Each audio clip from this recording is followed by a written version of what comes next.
And welcome to the weekly Wednesday Colts Fan Cole show. I am your host, Colts Fan Cole, and today we're talking surprise Pro Bowlers, running back tough guys, and free agency and the draft as always. Senior Bowl going down in Mobile, Alabama. But first, you know I am presented by Rose Ink Official, Anita B. Beauty LLC's tattooing wing of her business. She also offers permanent makeup and permanent eyeliner, as well as microblading for your eyebrows. Say Colts Fan Cole sent you for $10 off your next service, and that is Rose Ink Official and Rose Ink PMU. You can find both on Instagram or both pages by Googling Anita B. Beauty LLC as always.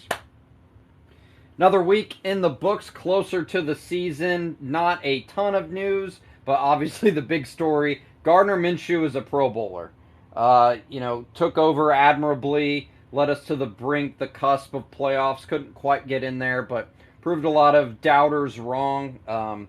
His whole career he's kind of been looked over, the next guy up, and, didn't do enough to change that this year. Obviously, Richardson will be the incumbent quarterback next year, but hats off to Gardner Minshew. Did good enough this season to get that Pro Bowl nod. Significantly better than Tyler Huntley's Pro Bowl nod when he took over for, half, three-fourths of Lamar Jackson's season just a couple seasons ago. So, no Pro Bowl games, obviously, so they don't do the game anymore, but it's the Pro Bowl games. So, see him be a fun participant in some of the throwing drills, I'm sure, bringing the life to that room. So don't really know what the Pro Bowl entails nowadays, but curious to tune in now that the must-see TV that is Gardner Minshew is now a part of the game. So Gardner Minshew, stat by stat, game by game, his game log, he is deserving.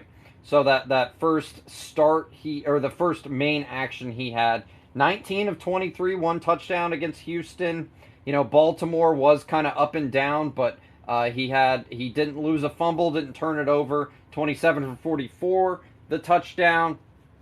Richardson obviously came back for the Rams game and played the first half or so of the not the first half, probably first quarter and a half of the Titans game, where he wasn't quite as good, but did lead us to a victory there. So obviously some lowlights with the week after that Titans game, losing to Jacksonville, throwing the 3 picks. But really after that, he didn't have too many multi-turnover games besides Cleveland, where he had the 3 fumbles, and one other game where he had an interception and a fumble. The highlight of his season is that Pittsburgh game. So home Saturday night game, really, needed that one to keep the playoff dreams alive.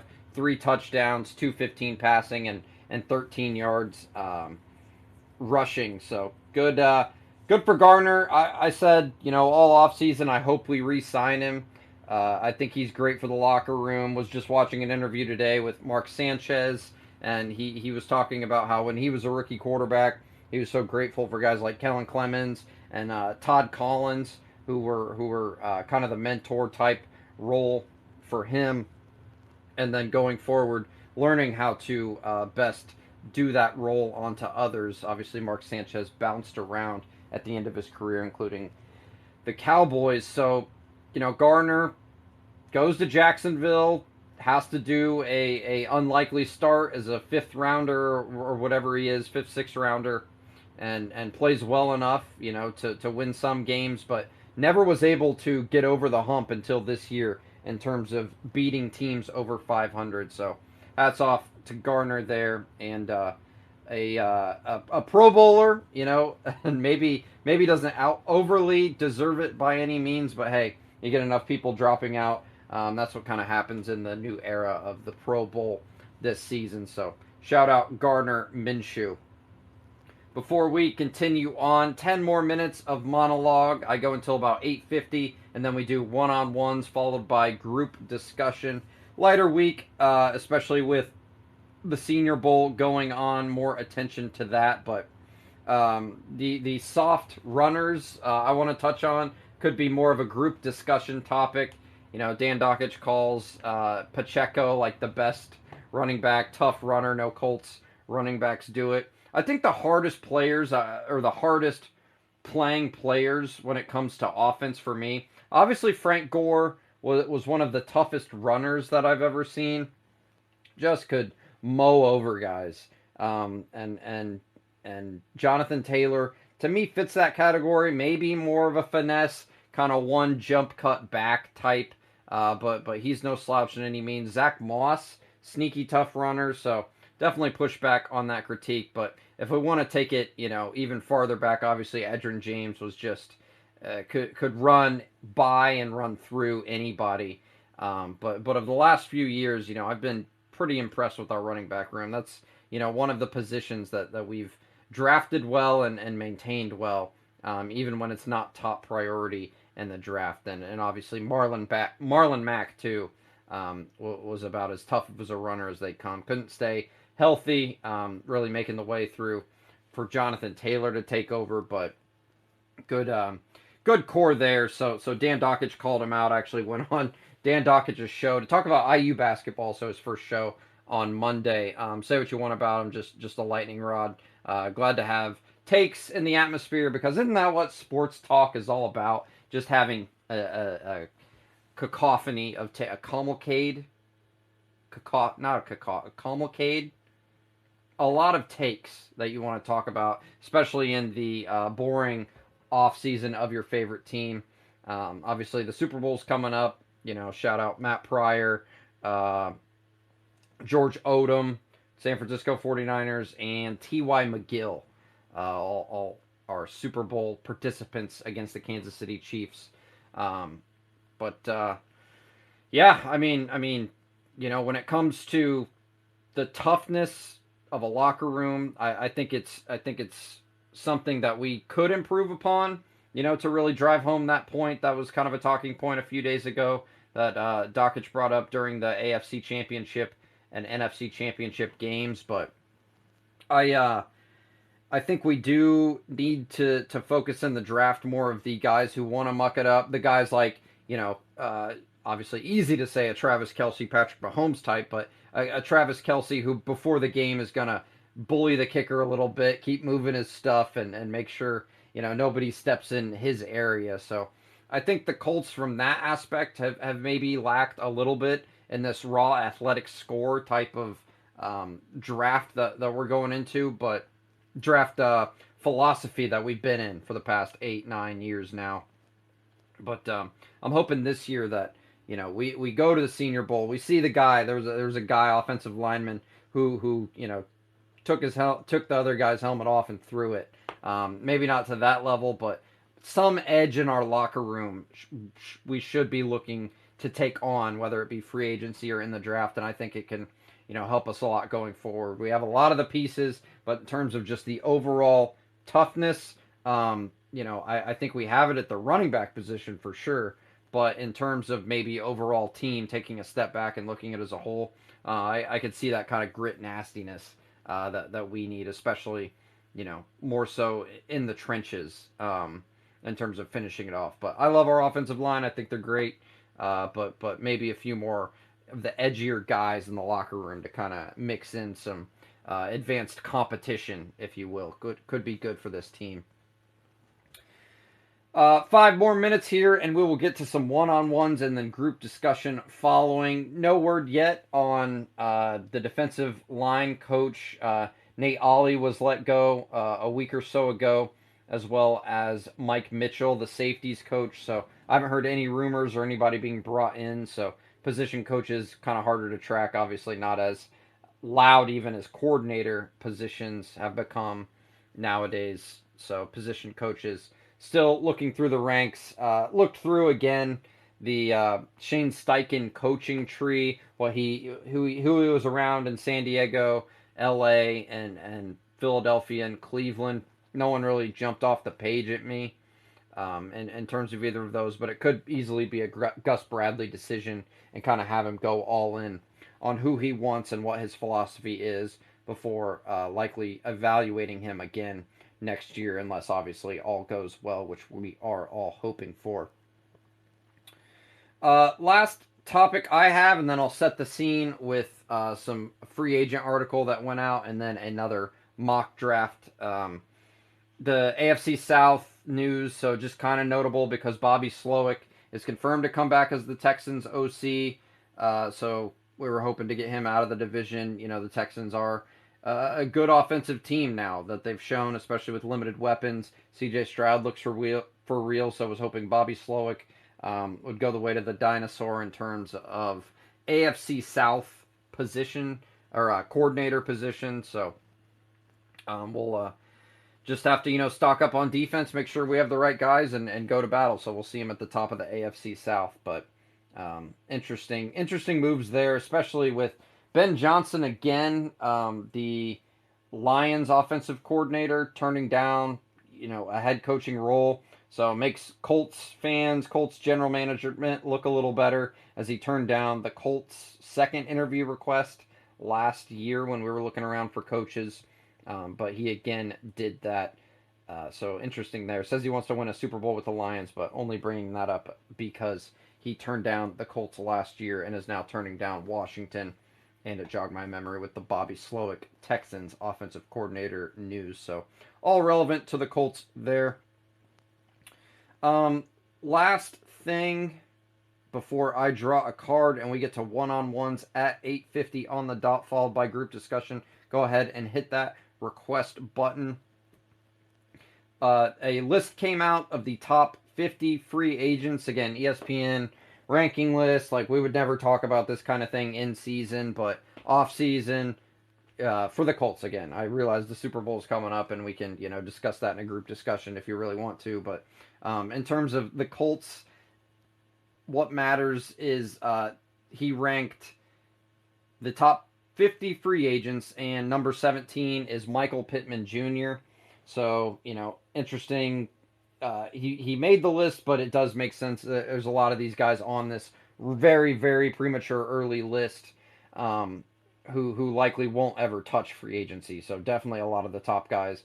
Almost certainly Michael Pittman Jr., in my opinion, and a lot of experts' opinions, but kind of shows you where these guys are in terms of league prowess. So Michael Pittman Jr. coming in at 17, and this is both offense, defense, and special teams list. Kenny Moore was the only other Colt to make the list, coming in at 31.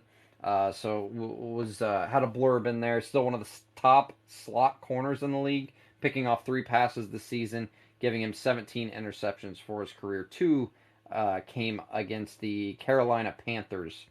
2 pick sixes too. And he goes on to say Moore has the profile to play inside, and he's rugged and aggressive versus the run game, but he also has the awareness to play in space and can match in coverage. So again, that is Kenny Moore coming in at 31, and those were the only 2 Colts on the list. And this again was an ESPN Plus article that came out the other day. The only name that you could kind of be a little upset about or up in arms about is Grover Stewart.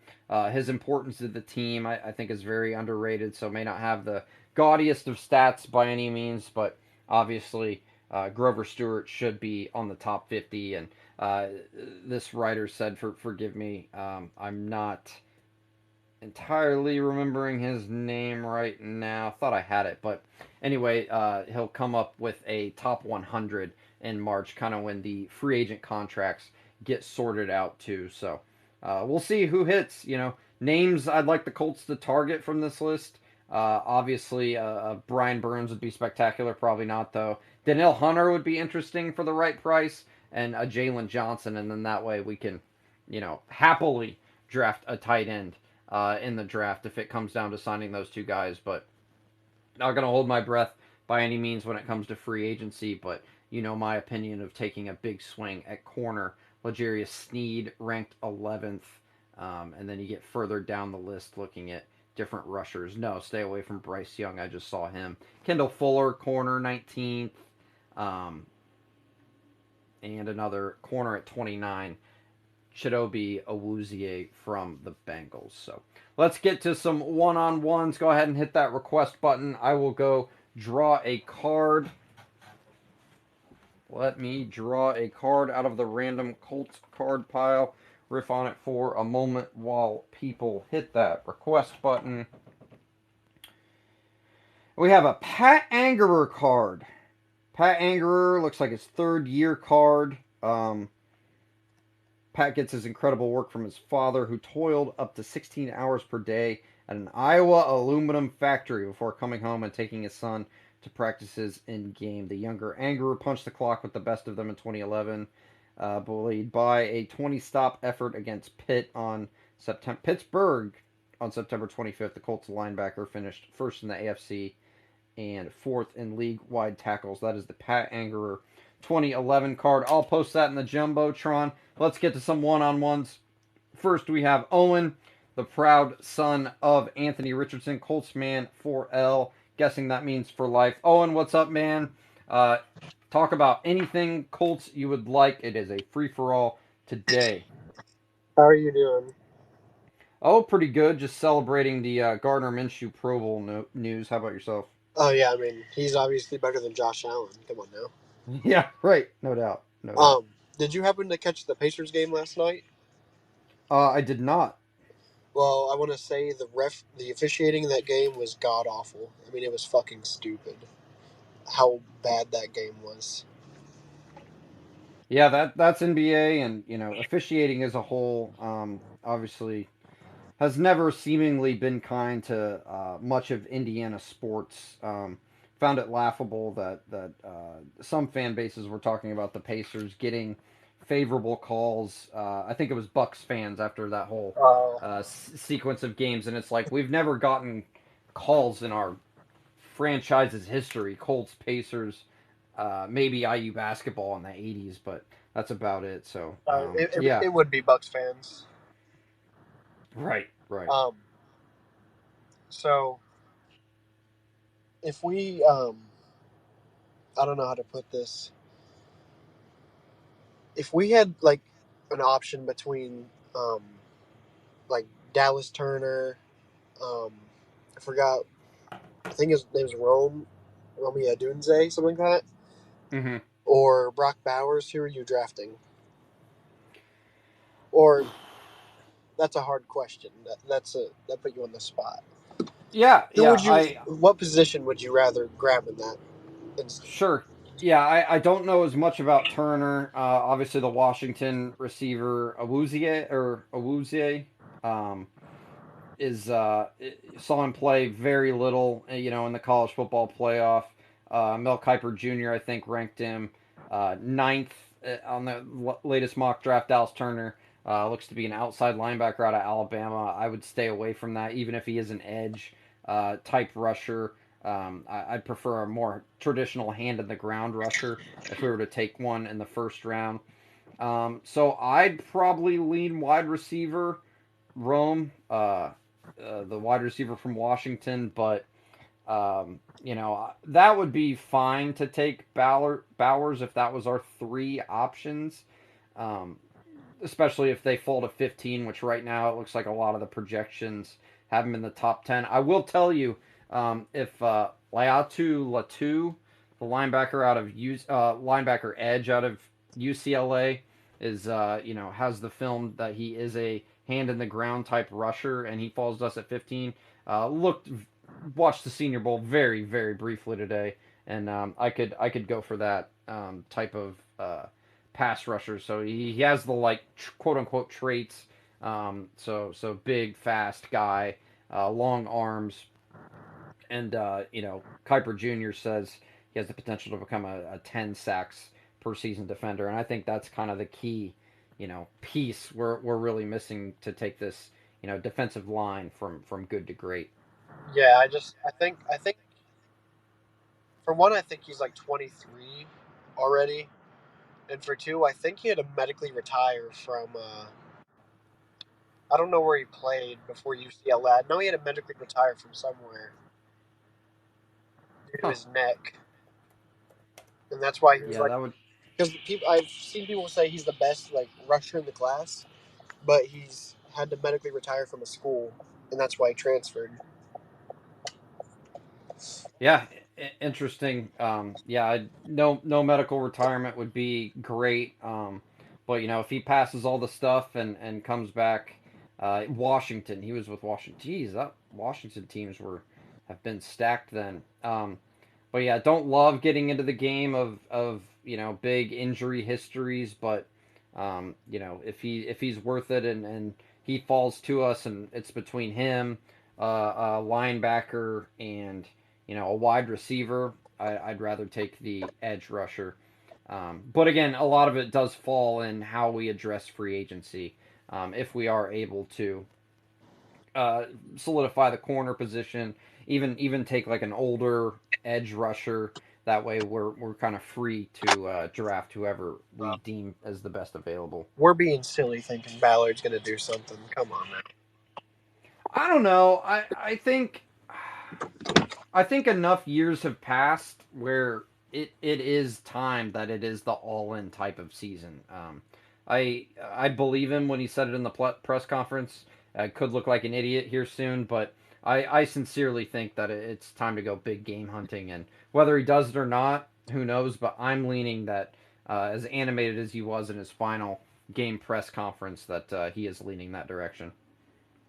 Yeah, I mean, I could see that as gonna like star player, or we're gonna sign three backups.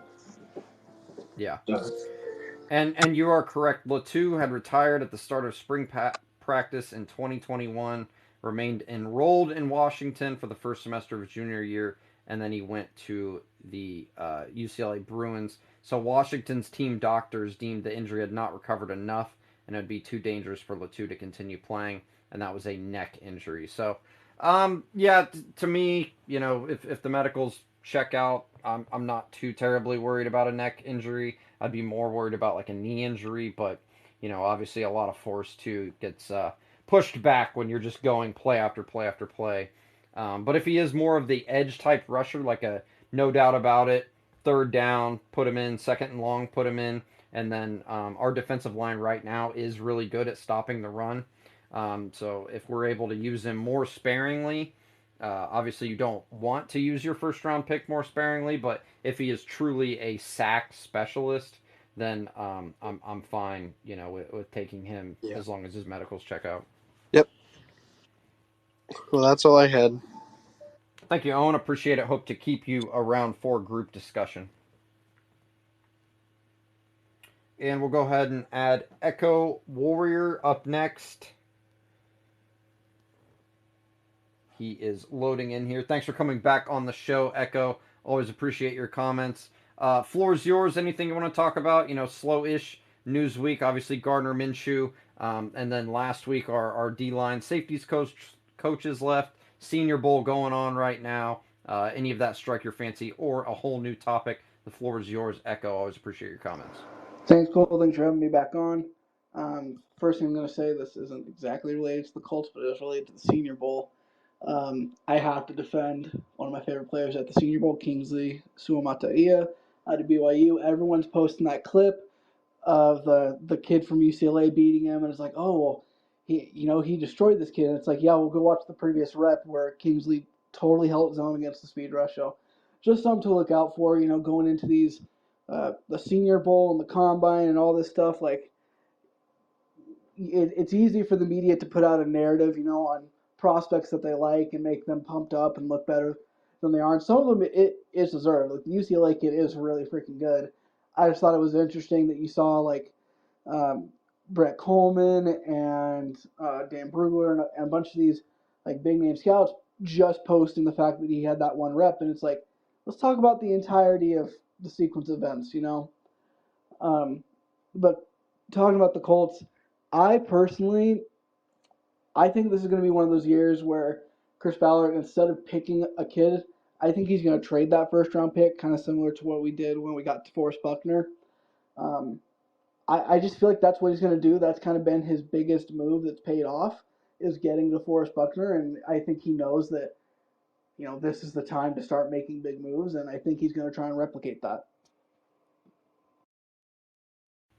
Yeah, I don't love that. But in terms of the all-in theme that he's said, we've kind of discussed on this show for weeks now of it being the time to really kick it into gear. Just googling right now, NFL player, last year of their contracts. Like, if it is a stud wide receiver, I can live with it.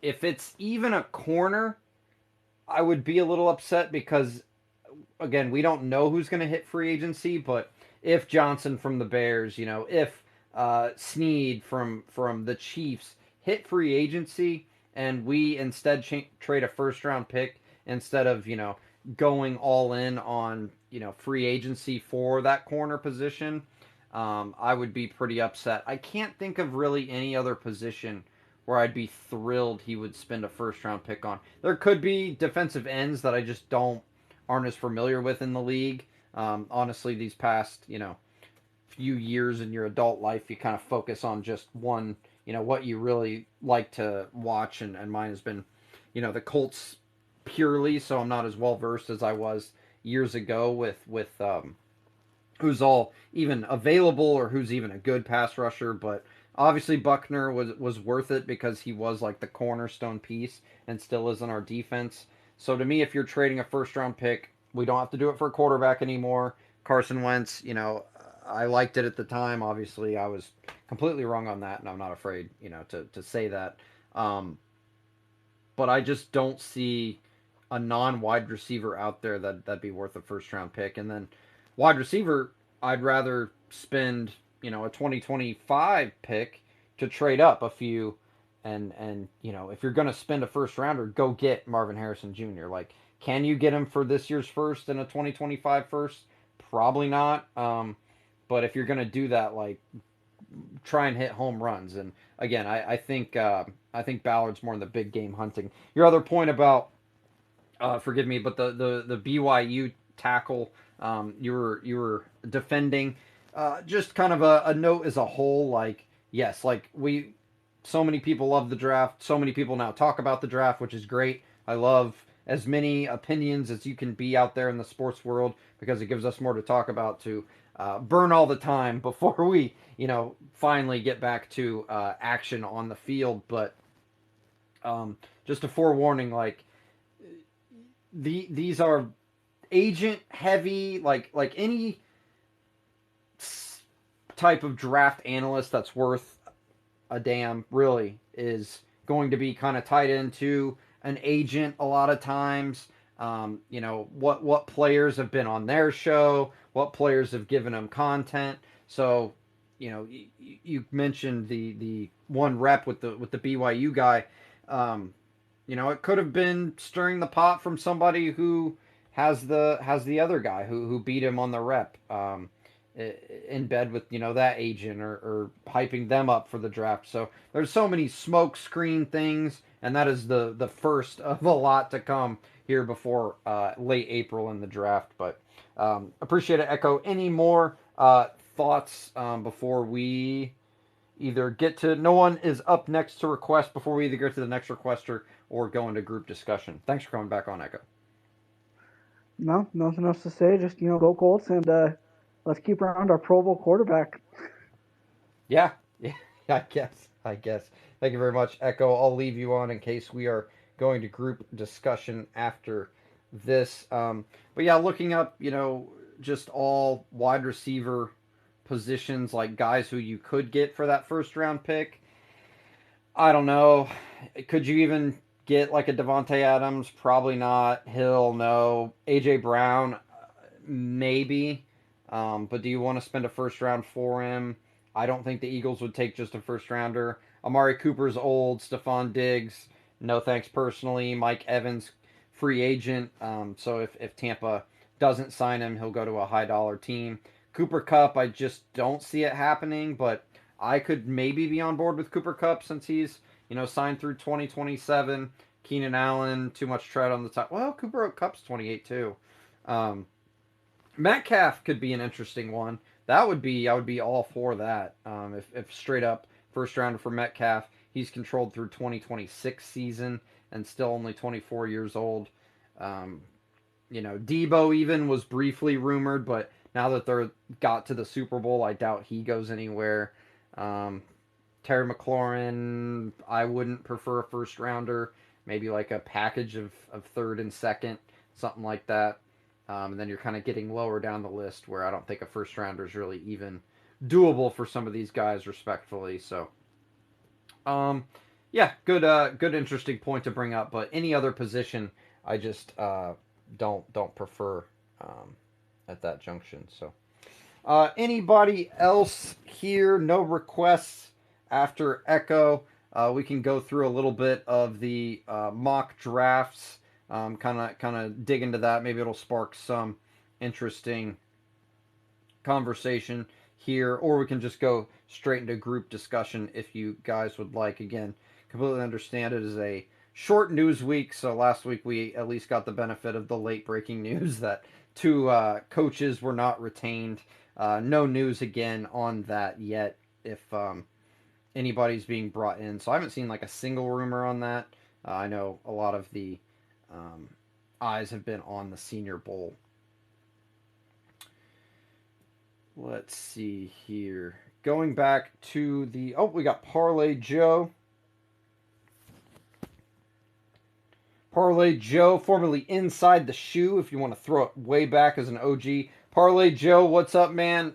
Saw your, I think, DM about the UCLA guy, Latu. Yeah, You have any more info on him or bro, he fits any our other prospects you're system kind of looking at? perfectly. He fits Gus's system perfectly. So he'd be nice. He's pretty big too. I think he's 6'3", 6'4". So he's got room to grow with the weight. So he's fast. Fits the system. Sounds like a good fit. But I wouldn't be mad with like Brock Bowers either. If it happened. We could get like Yeah, Braylon Trice. We could get him in like the second. yeah. Who's Braylon Trice? What position's that? Washington edge. Okay. Yeah, I mean, again, we've talked about it before, but my perfect world, obviously, you resign Kenny, Pitt, Grover, um, uh, Blackman would See, be great. I don't think we need to re-sign Kenny. We're so thin at corner though. I know he's a slot corner, but we're so thin. Like to me, All right, a you gotta 1 year bring him deal. back. Yeah, sure. That's all it takes, and it could be one of the bargain bin Ballard. Love Kenny. Hopefully, he gets all the money he deserves, but it could be kind of a bargain bin Ballard situation where these guys fit in our system better than others.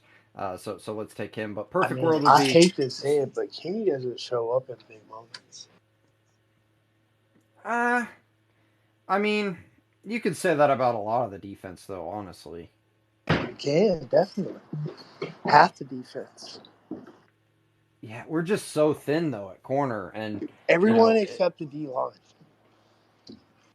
yeah, and even the D line, like in terms of big moments, rush the passer.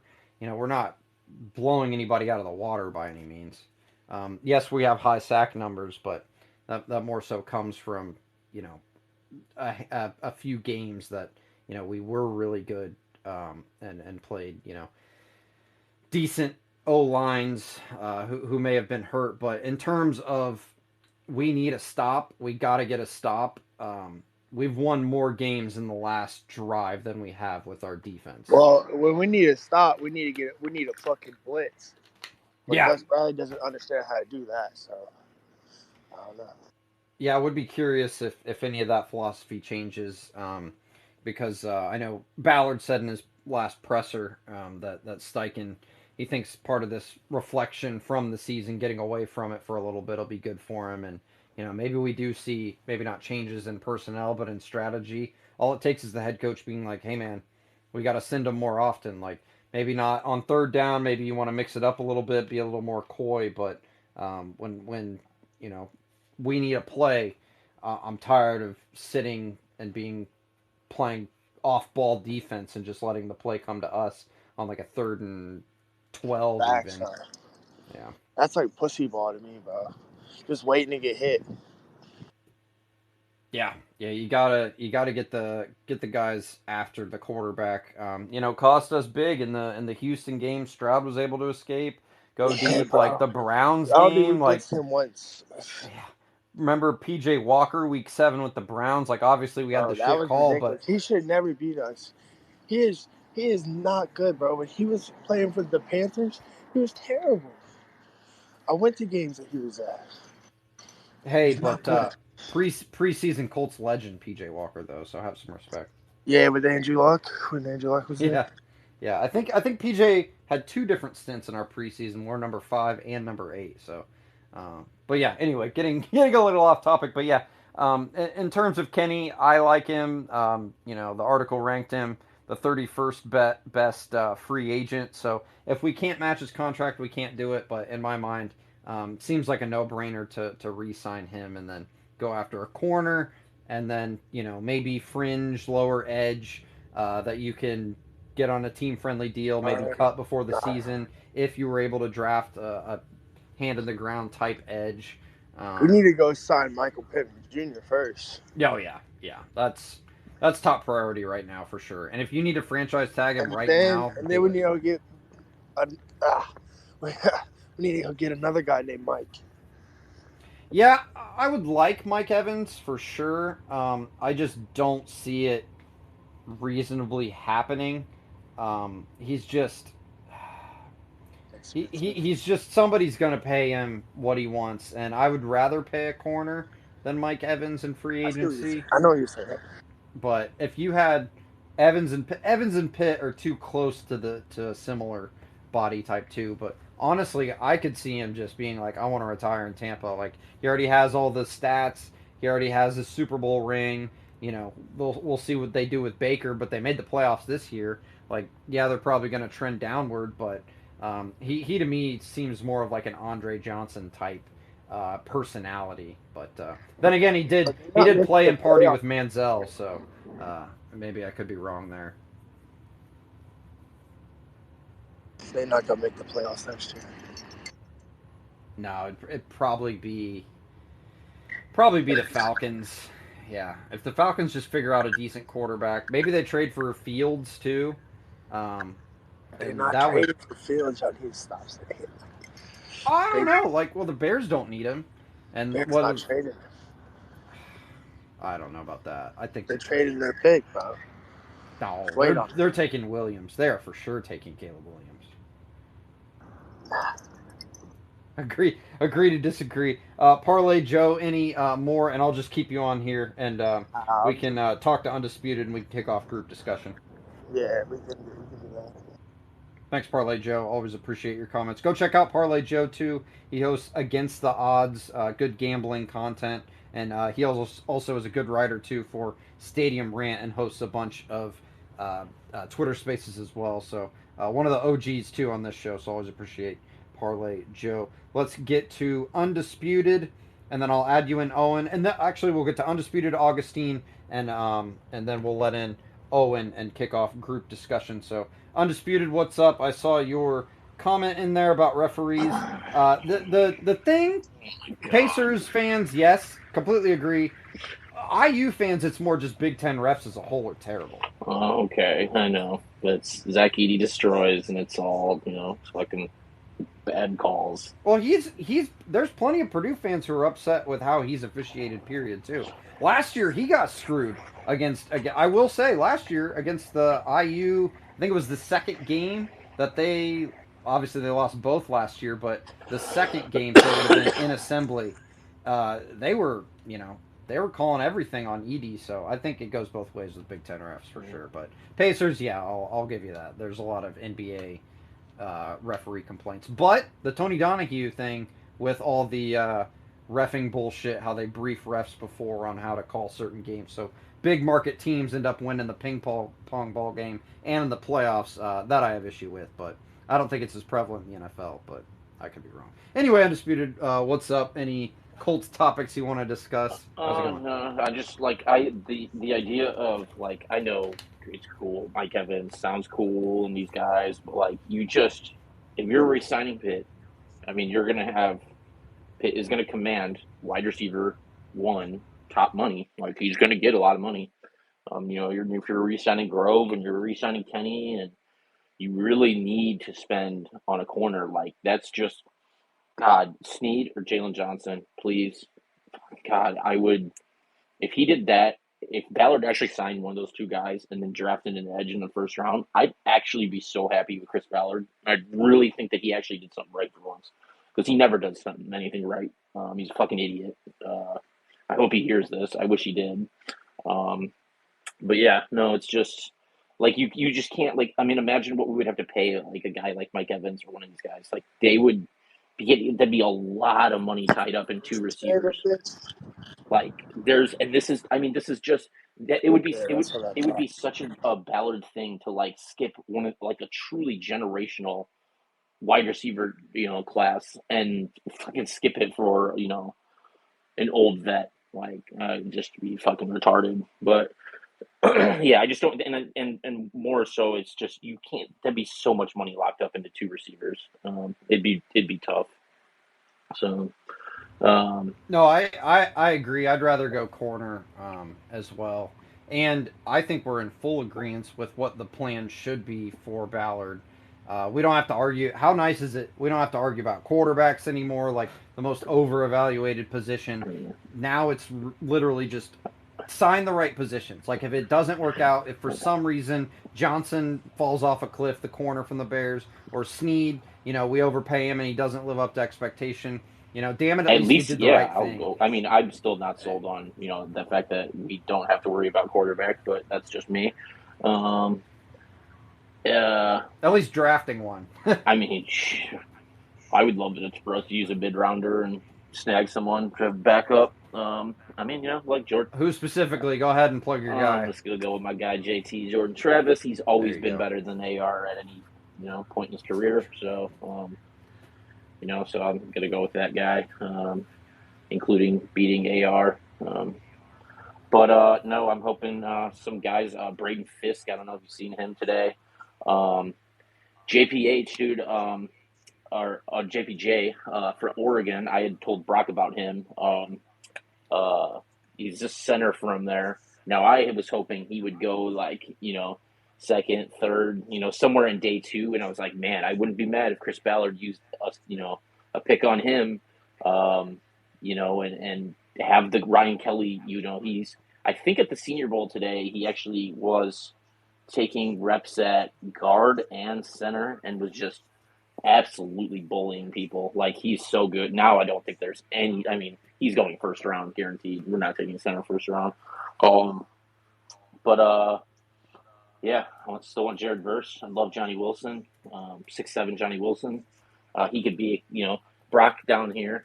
Below me. He seems to think that a team will switch him to tight end. I think he's going to want to stay receiver. I mean, you could kind of combo him as both.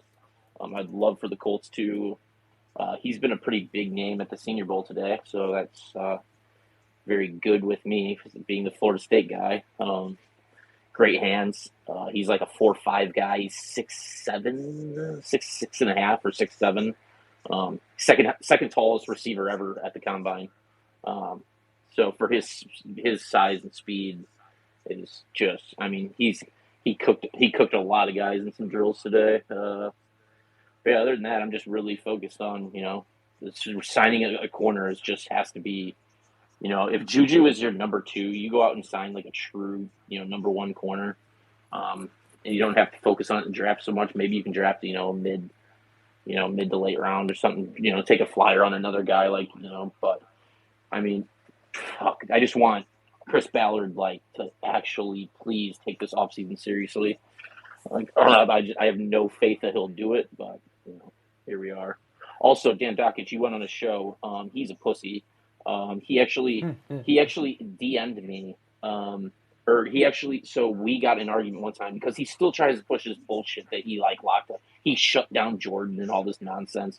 He's such a fucking idiot. And I challenged him on it, and I'm like, this is just history revisionism. That just didn't happen. He scored on you. It wasn't just from you. Get the fuck out of here. And he invited me on a show to talk about it. And I called in and I couldn't get through. So he gave me a specific time, a number and everything. Yeah. So I'm like, you're a fucking troll. If you want more ammo, I think it's Ant Wright, college basketball analyst, did a whole film breakdown when Dockich was pissing him off about the game Yeah, itself, it's just the North not. Carolina IU It's just game, not and like true. pointed out, yeah, yeah. There's like multiple times No, but where fun. George just I mean, scored on will yeah, at him. the thing where I give Dockich credit and it's just the lightning rod effect. Like I'm surprised you don't like. Yeah, he talks shit. Like there's certain opinion probably because he's more brazen about it and unapologetic, which is annoying when he's wrong. Like at least I'll stand up here and say hand up. I was completely wrong about Carson Wentz. Like I was wrong about thinking the D line was as elite as they were last year. Like, but I was right about the O line. I was right about the running back situation. So but I think the thing with Dockich that pisses the most people off is he'll say something and just completely ignore it ever, got said by him. So, but I like the lightning rod effect, and I think you, of all people, could appreciate the lightning rod I effect mean, of its content, especially in the off season. We need I shit to mean, talk about, man. he So, does get the like he's been pretty consistently right on like a lot of Colts takes, like when it comes to Ballard, he's very right there. But he's just overall yeah, just. but it's because he liked Grigson. It's because he was boys with Grigson. Grigson would come on his show. I don't think it's necessarily he's so anti-Ballard because he had Ballard on the show early on, like his first two, I three mean, yeah, years. but like Ballard if would go you on just search Dockich's Ballard show. on his Twitter, and there's like when you read a lot of his takes on Ballard, there a lot of them are correct. Like, so I mean, and it's. But then in the same breath, he talks about Grigson like being the I mean, best I will tell you GM. what. I don't think that there's that big of a difference between Ballard and Gregson. I really don't. Well, yeah, Dockich would say Grigson's I mean, like the best I think GM they're and both should be bad. GM to this I day. don't think Gregson's good by any means. But I don't think that Colts fans think that like Gregson is like that like this line between Gregson and Ballard is just massive. And to me, they're just there's just bad and really bad. So Yeah, well, Colts fans more so I think hate Grigson because they view him as ruining Andrew Luck when it's kind of the case with the O line, but there is part of it that was on Chudzinski, offensive coordinator, Pep Hamilton, offensive coordinator, as well as even Arians. Arians put it in Luck's head to stand in the pocket longer, to take the deep throws, which was magical, amazing, got us to the playoffs yeah, Luck's rookie year when nobody thought we could on a shit roster. But it also got him hurt. And Luck, has to bear some of that responsibility oh too. yeah, Obviously, there were off the field incidents, but that Dockich did bring to light, like the snowboarding thing that never would have got found out if proven to be true.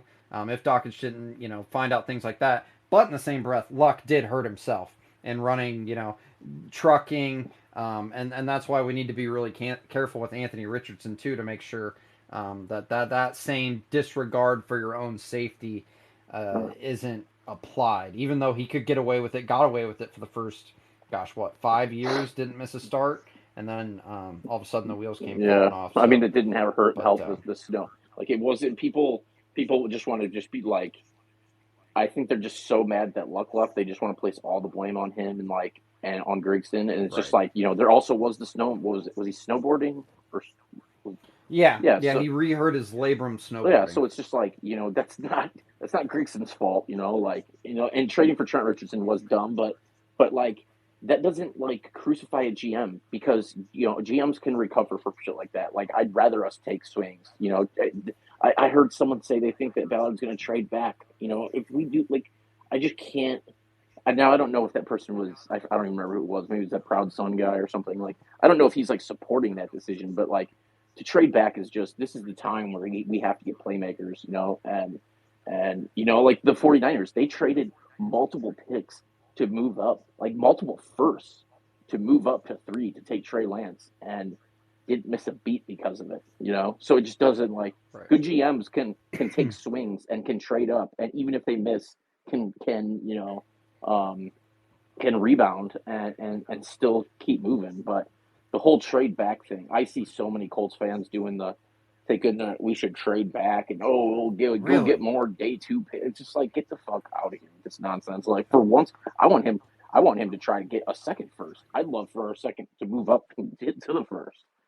Like I don't give a fuck. Like if you got to give up a pick next year, do it. Who cares? Like take swings. Yeah, Like, and it's like Ballard. It's not going to be your pick if all shit hits the no. fan. Like, I still don't see him getting fired because I don't see a world where we're under 8, 9 wins. Even if Gardner's back, even if QB2 is fine, just because I think we're good enough to do that. But like, what do you have to lose? Like, you want to be in this type of middle earth, purgatory instead of being at the top of the top or the bottom of the bottom.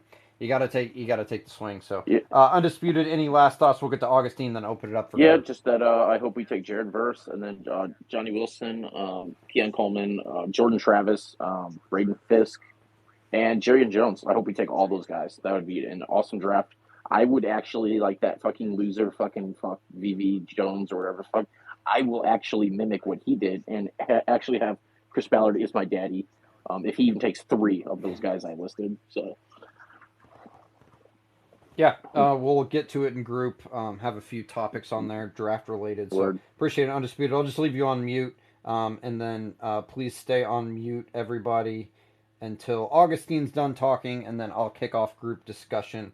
But go ahead and hit that request button if you'd like to be in group, and we will start it after Augustine. Augustine, welcome back. Always a pleasure, man. Hope you're doing well. What do you make of any storylines? Colts, NFL, Senior Bowl going on right now, or just your thoughts on free agency and the draft in general. Thanks, Augustine. Hey there, Cole. Good evening, everybody. Well, I know it has been a very slow week with Colts news. Just wanted to point out, I saw some clips from the Senior Bowl. I really like what I see about that wide receiver from Florida State, Johnny Wilson. Actually, I was able to find that I think in around 2021 out of the Power Five conferences in the football on college football. He was the highest wide receiver graded in run blocking. So that's very attractive, given the fact that the Colts offense are in very good use of really good blocking wide receivers. Plus his size and the way he moves, I think will be an interesting pick for the Colts if they're able to get it. Probably I don't know second round, third round. I don't know how it will go. Now everything depends of how the grades they come from the combine because as of right now, and it always happens every year. Before the combine, the every player is graded at some point, but then some of these players come to the combine and they kill it, and then they get up into the ranks and change the whole landscape of the draft picks. So we'll see if it might be a potential pick for the Colts. Very good though that the free agency frenzy will start a couple weeks before the draft itself. So it might change a little bit um, the needs of the Colts if they are able to get a prime cornerback. I don't know, maybe even I think it might be a little bold to say, but I don't know if maybe this will be the time that Ballard would change his approach since he already has his franchise QB. If he want to change his approach towards free agency, so we'll see. I'm not hopeful about getting either Josh Allen, uh, or what was the other guy that was Brian Burns, because it will be like really expensive. But at least either one of Jalen Johnson or Snead as your cornerback one, it will be really nice and help the Colt defense. But so far, just waiting for the combine. I think that will be able to cement the position of many of the the prospects, and we will have some realistically scenarios for the Colts in order for them to pick at 15. Yeah, good thoughts there, Augustine. Couldn't agree more with free agent corner being top. Yeah, the Florida State kid, other wide receiver, not Keon Coleman, I'm sure who looked great, but the other wide receiver would be more than happy to take him in the next few rounds after the first. So I'm with you on corner. As far as like a premier edge, I would rather draft one. I would rather take corner or sorry, sign corner in free agency. To me, it goes priorities, top priority list. Pittman Jr., Grover Stewart, Kenny Moore, free agent corner, best one available. Break the bank, bro. Like times now. We need to do it. And then Daniil Hunter, the Vikings rusher, like I don't know, like an over incentivized 1 year deal, and then who could even be a cut. Like usually it doesn't happen. I think he'll garner too much money, but if you can structure it in a way where sign corner, sign edge rusher, or at least a lower end one who's a pure hand in the ground third down rusher, and then you're able to draft best available player. If it's Bowers, who doesn't seemingly look like he'll fall to 15, then great. If it's an edge rusher, Latu, Verse, then great. If it's another wide receiver, then great. But to me, you have to minimally bring up the floor of your defensive roster at corner, edge rusher, and then you go into the draft, your hands aren't tied. And then if you do take an edge rusher and you're like, Hunter, like, yeah, he was really hyped up, but just using him as an example, I think he'll be overpriced. But I'd be willing to pay it anyway. And then you kind of ease into the season with having drafted a guy too and signed a vet because, we love the free agency, but they're free agents for a reason. Like the Chiefs need, like, seems the most likely because the Chiefs obviously spend a lot of money, and they can't keep everyone on like a roster year after year. But um, yeah, so perfect world, sign, the guys I mentioned, and then draft. It goes edge, wide receiver, kind of a scat running back type. Maybe second or third is an O lineman, interior guy who can play both ways. I like undisputed and Brock chimed in too. I can't remember the guy's name, but we'll go to group here next. But did take reps at guard and center 330. Can't remember that guy's name, but I'm sure they will chime me in here. But before we get to group discussion, Augustine, any more comments for your one-on-one? Well, just wanted to say to everyone, don't be worried about Michael Pittman Jr. Worst case scenario, he will play under the franchise tag. I don't think there's any way possible that Ballard will let him leave. So I wouldn't be concerned about that because at the worst case, he will tag him, and he already commented that he wouldn't be even complaining about playing under the tag because of the price itself of the franchise tag. That's all. Yeah, thank you, Augustine, and I would tend to agree. I would be jaw-droppingly shocked. Pittman is an Indianapolis Colt to me.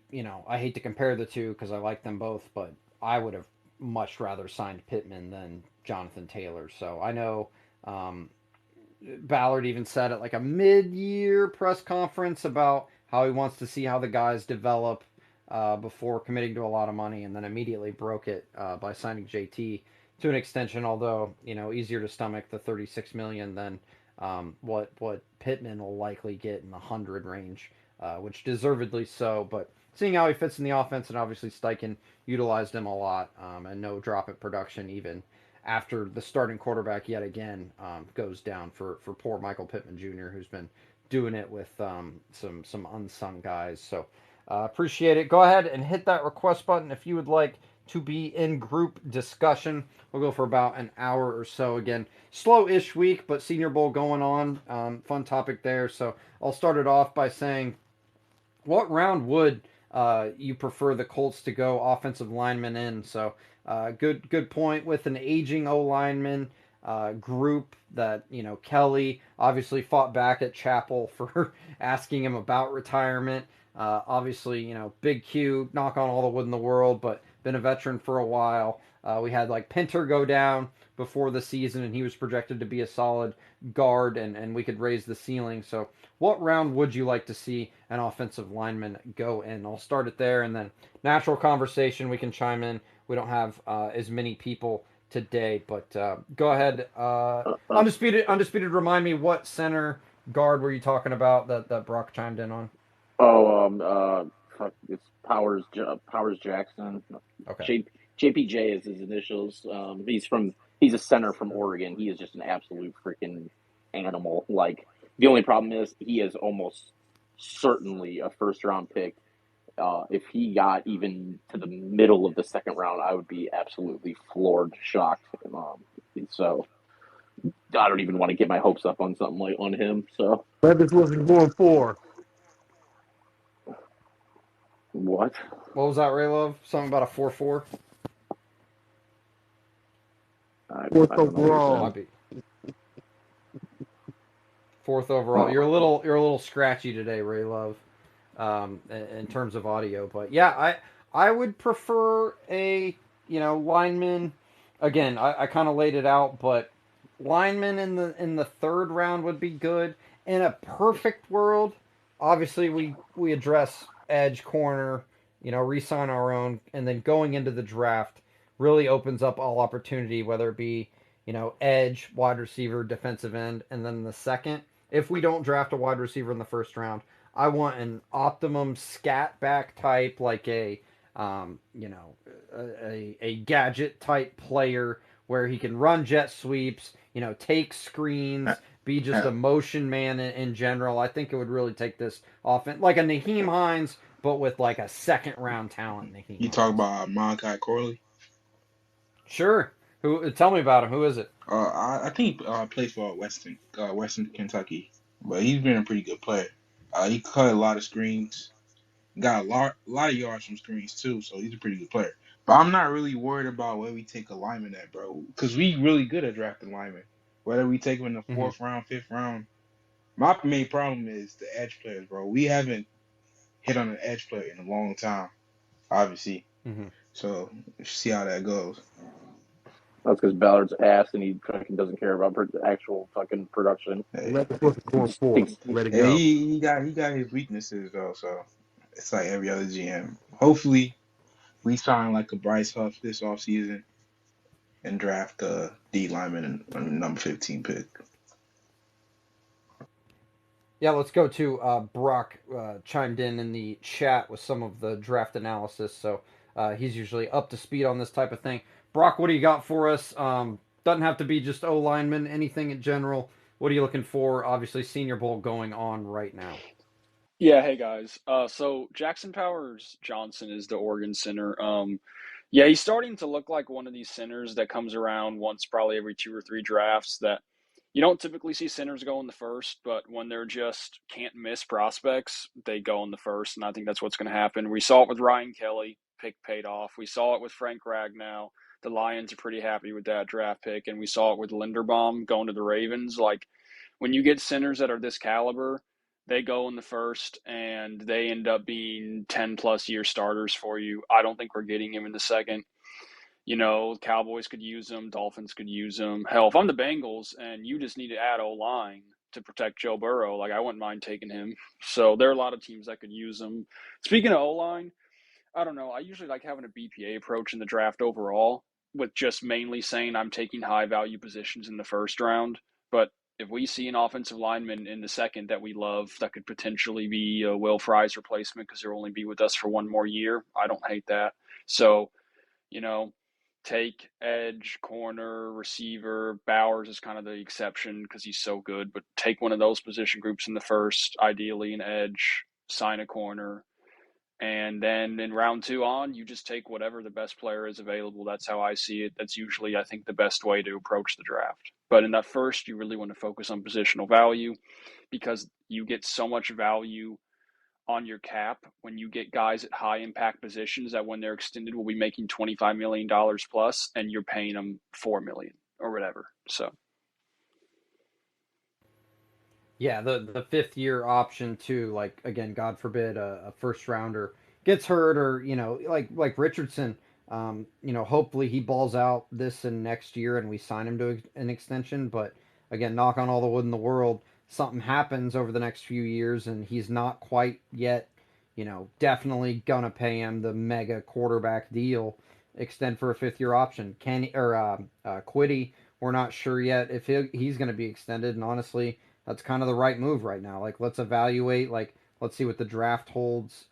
Although I think you have to declare the fifth year option before mid March, kind of with the new league, new year. So that might not be correct what I just said, but guys like that where Malik Hooker, we didn't extend his fifth year option. So yeah, exactly right with keeping a guy on cheap. Now it may piss him off, and maybe like a JT thing where I know we drafted him in the second, but not wanting to play on that fifth year deal because they overperformed their contract. But if it is kind of a top end player, usually they can, kind of look the other way knowing it's coming, although may not necessarily be the most fair of circumstance, but as goes life.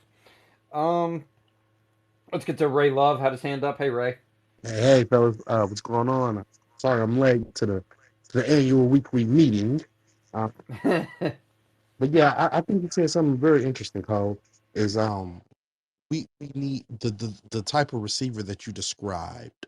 I kind of started looking a little deeper at this team and what players would probably naturally fit in to the type of offense that we're gonna probably want to run or ideally run with Richardson.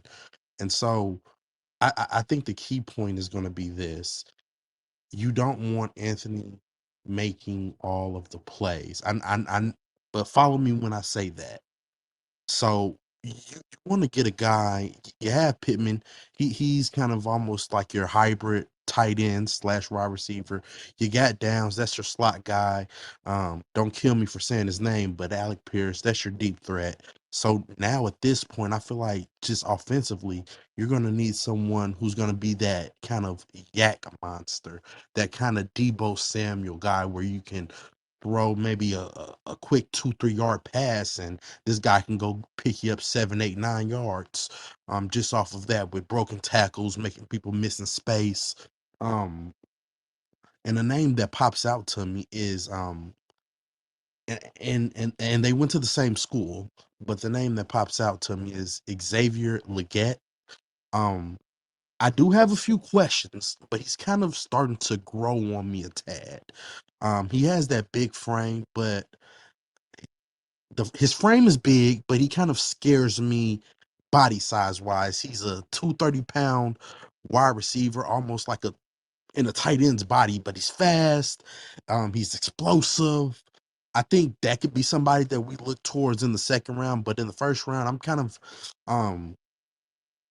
undisputed is kind of influencing me to look more towards edge, and I think that's where we find the Oh, most value when it comes to what we look for in the first round, because you got to make a choice. Do you want the edge that's 1 through 3 positionally ranked, or do you want to go for a receiver, and no disrespect, but a receiver like Keon Coleman, who's wide receiver 4?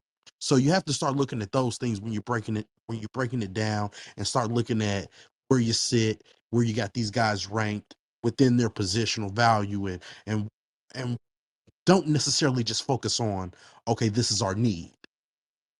But yeah, that's all I got. thanks, Ray. Well, welcome back. My students are learning. I love it. Oh, screw you, dude. Listen, you just admitted it. I don't know. I didn't have to say anything. Will yeah. Levis Just to wasn't get going I at 4. Oh my god. No, but yeah, I think you're right, Ray Love. I get what you're saying about Richardson not making all the plays. Like I think we were decently well positioned, but giving him another weapon or two. The Western Kentucky kid, shout out Jo World. Sorry if I'm mispronouncing your username, but that to me is an interesting thing. And like you said, Ray Love, somebody who can kind of run those jet sweeps, be that kind of jitterbug type where he can be a running back too, almost like in a perfect world I would see motion into like the two back, have Taylor, have your scat back while still keeping Downs in the slot, not necessarily a Downs type because Downs can prove he can catch the ball. Like this scat back type doesn't have to necessarily have the hands that Downs does. But I want, a triple option type in the backfield, who can run it off tackle and still make some decent receivings. Like, again, Tyler Goodson was our catch passing back at the end of the season. Like, obviously, ideally, if he would have caught it, it would have been great. But, that type of circumstantial running back slash wide receiver is what I'm really looking forward to. So was looking forward to it last draft. Obviously didn't really pan out because we went, wide quarterback. Then, you know, uh, Hey, waited to take Downs in the third, which was okay. the right decision. But go ahead, Raylo. What are all of our thoughts on Evan Hall? I know I don't want to seem like we're just casting him off due to his injury, but what are our thoughts about getting him and getting him some more run in third down packages and things like that to spell JT because all signs are pointing towards Zach Moss not being back anyway. So what are our thoughts about Evan Hall? Yeah, good point. Don't want to cast any current Colt off. It's just hard to know because after injury, like he had a solid preseason. There were I think the first or second preseason game he was easily our best running back of that game. So I'm fine with it. I think he's more of like a traditional runner from what I remember, but I'd have to go back and I'm sure somebody will correct me if I'm wrong. But Augustine, if you want to jump in there and you had your hand up too of first what you think of Evan Hull and then whatever your topic was that you are bringing up. Go ahead, Augustine. Well, if I'm not mistaken, when we pick him up in the draft, they were talking about his him being like um, a good receiving back. So I would think like this second year, we'll see if he's be able to stay healthy and see if he's being able to contribute, on the passing game. I think the Colts offense it lacks a little bit of involvement of running backs in the passing game. So I think Steichen has to take that in count to go to the next level. At the same time, I wanted to ask a topic because I know many of you are talking about taking you know pass rusher, cornerback on the first round draft pick. But I wanted to ask because I know some people had brought up on the past, if Brock Bowers, the tight end, is available, and I just wanted to have a talk about it, just to know in your minds, like, um, in this case, if let's say if Brock Bowers is available, do you think the Colts will make a good choice of picking him, or like don't you do you think either the Colts already have enough talent in the tight end room that we don't need to pick him, or there's like the tight end class of 2024 is like is strong that we could get a reliable tight end in other rounds, or either Steichen scheme doesn't use much tight ends to be a position of need. I just wanna know, guys, like what do you think about it?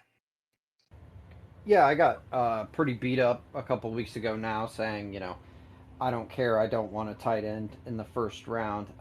In hindsight, may have been a little harsh for me to say that. It is very circumstantial about what are we doing in free agency first.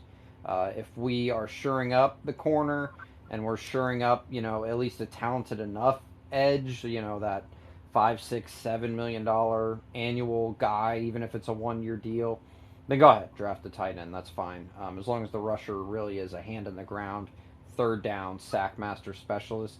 I don't know how much Danielle Hunter is going to cost. That'd be my dream to pair him with a Sneed, and then that'd be our free agency class. Even if it does, hinder signing one of the non Michael Pittman Jr. free agents we have. I need Kenny too. Grover would be spectacular. If we're able to kind of pull off those 5 signings going forward, then drafted Brock Bowers. But there's too many holes, and I get the best player available argument. I understand it, but you look at Ballard too. Like he hasn't always been draft on, best player available until the later rounds. Like he drafted Quiddy. We needed a defensive end. He drafted Dio in the mid second round, and we needed an edge. And he drafted Juju Brents in the This space was downloaded via spacesdown.com. Visit to download your spaces today. second after drafting Anthony Richardson, and then he drafted Josh Downs. That was the top 3 positions of need going into last year were quarterback, corner, wide receiver. And he did it all. And he has a history of doing that. So if we shore it up, sure. But if we do not take an edge, or if we don't sign an edge or a corner, and we draft a tight end in the first round, yeah, I'm going to be pretty pissed. He just has Anybody a else? he Free just for has all. Go ahead. he just has a history of being bad at it. That's the only problem. Fucking taking injured guys and fucking guys with no production, but high RAS scores. Yeah, he's fucking garbage. Free for all. Go ahead, guys. On the need versus. I don't understand it, man. Come on, what's Dude, up with spit it Tyler? out, buddy. Jesus Christ. Today, Junior. Yeah, because man, it is so unfathomable that you just spew this Ballard hate, like you act like he just slapped you around and put his dick in your face, and I don't know, man. What the Hey hell's going on? yo, bro, that's crazy. Yo, Ray always goes to everything has to do with wieners. I don't understand. It always like it'd be like, man, Ballard is a bad GM, and then it's like something somehow How Hey, by but something I what need like to metric? answer the By question. what I Because metric need he's to is not he answer a the bad drafting question. GM? I Bobo. don't understand this. I wouldn't say it's a bad GM, bro. Come on. No, well. no, no, because he doesn't draft Oh no, Hall of Famers I'll and absolutely say Pro Bowlers every he's not a bad year, GM. He's a and he horrible doesn't GM. get all pro free agents. And that's Guys, what it is. can we focus on the question that I made? Bro,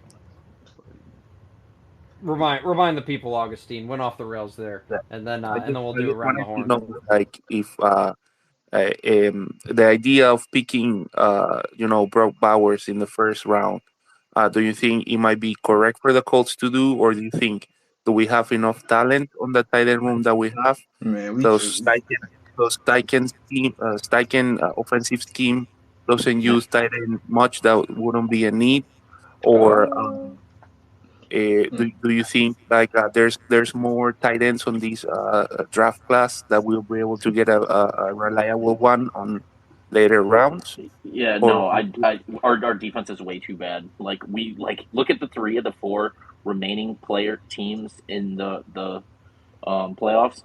I mean, it was look at the Ravens, Niners, and Chiefs. Look at those 3 defenses. You have to improve this defense. It's uh, bad. And we have to get a playmaker on defense. I If would. he were to take like a Nate Wiggins or something, I wouldn't be like pissed, but I'd rather take edge and sign a corner. But I Go ahead, would Joe say World. though, this defense ain't gonna get better till we get Gus out of the way, bro. I'm just gonna keep it 100, bro. Till Gus is I think gone, I the defense is yeah. gonna be mid. That's just what it is. It's similar to the Ballard conversation last year, though. It's like it's kind of we have it now. Like if we would have not retained Gus, it would have been over now. Like Cause, appreciate the thought process, but it's just like kind of talking in the future now. because I just want to Because bring an example for like the Ravens. They had Wing Martindale. They had a top 10 defense, and they still fired him, and they got a better DC. So I don't know why we just can't feel like we can move on from him.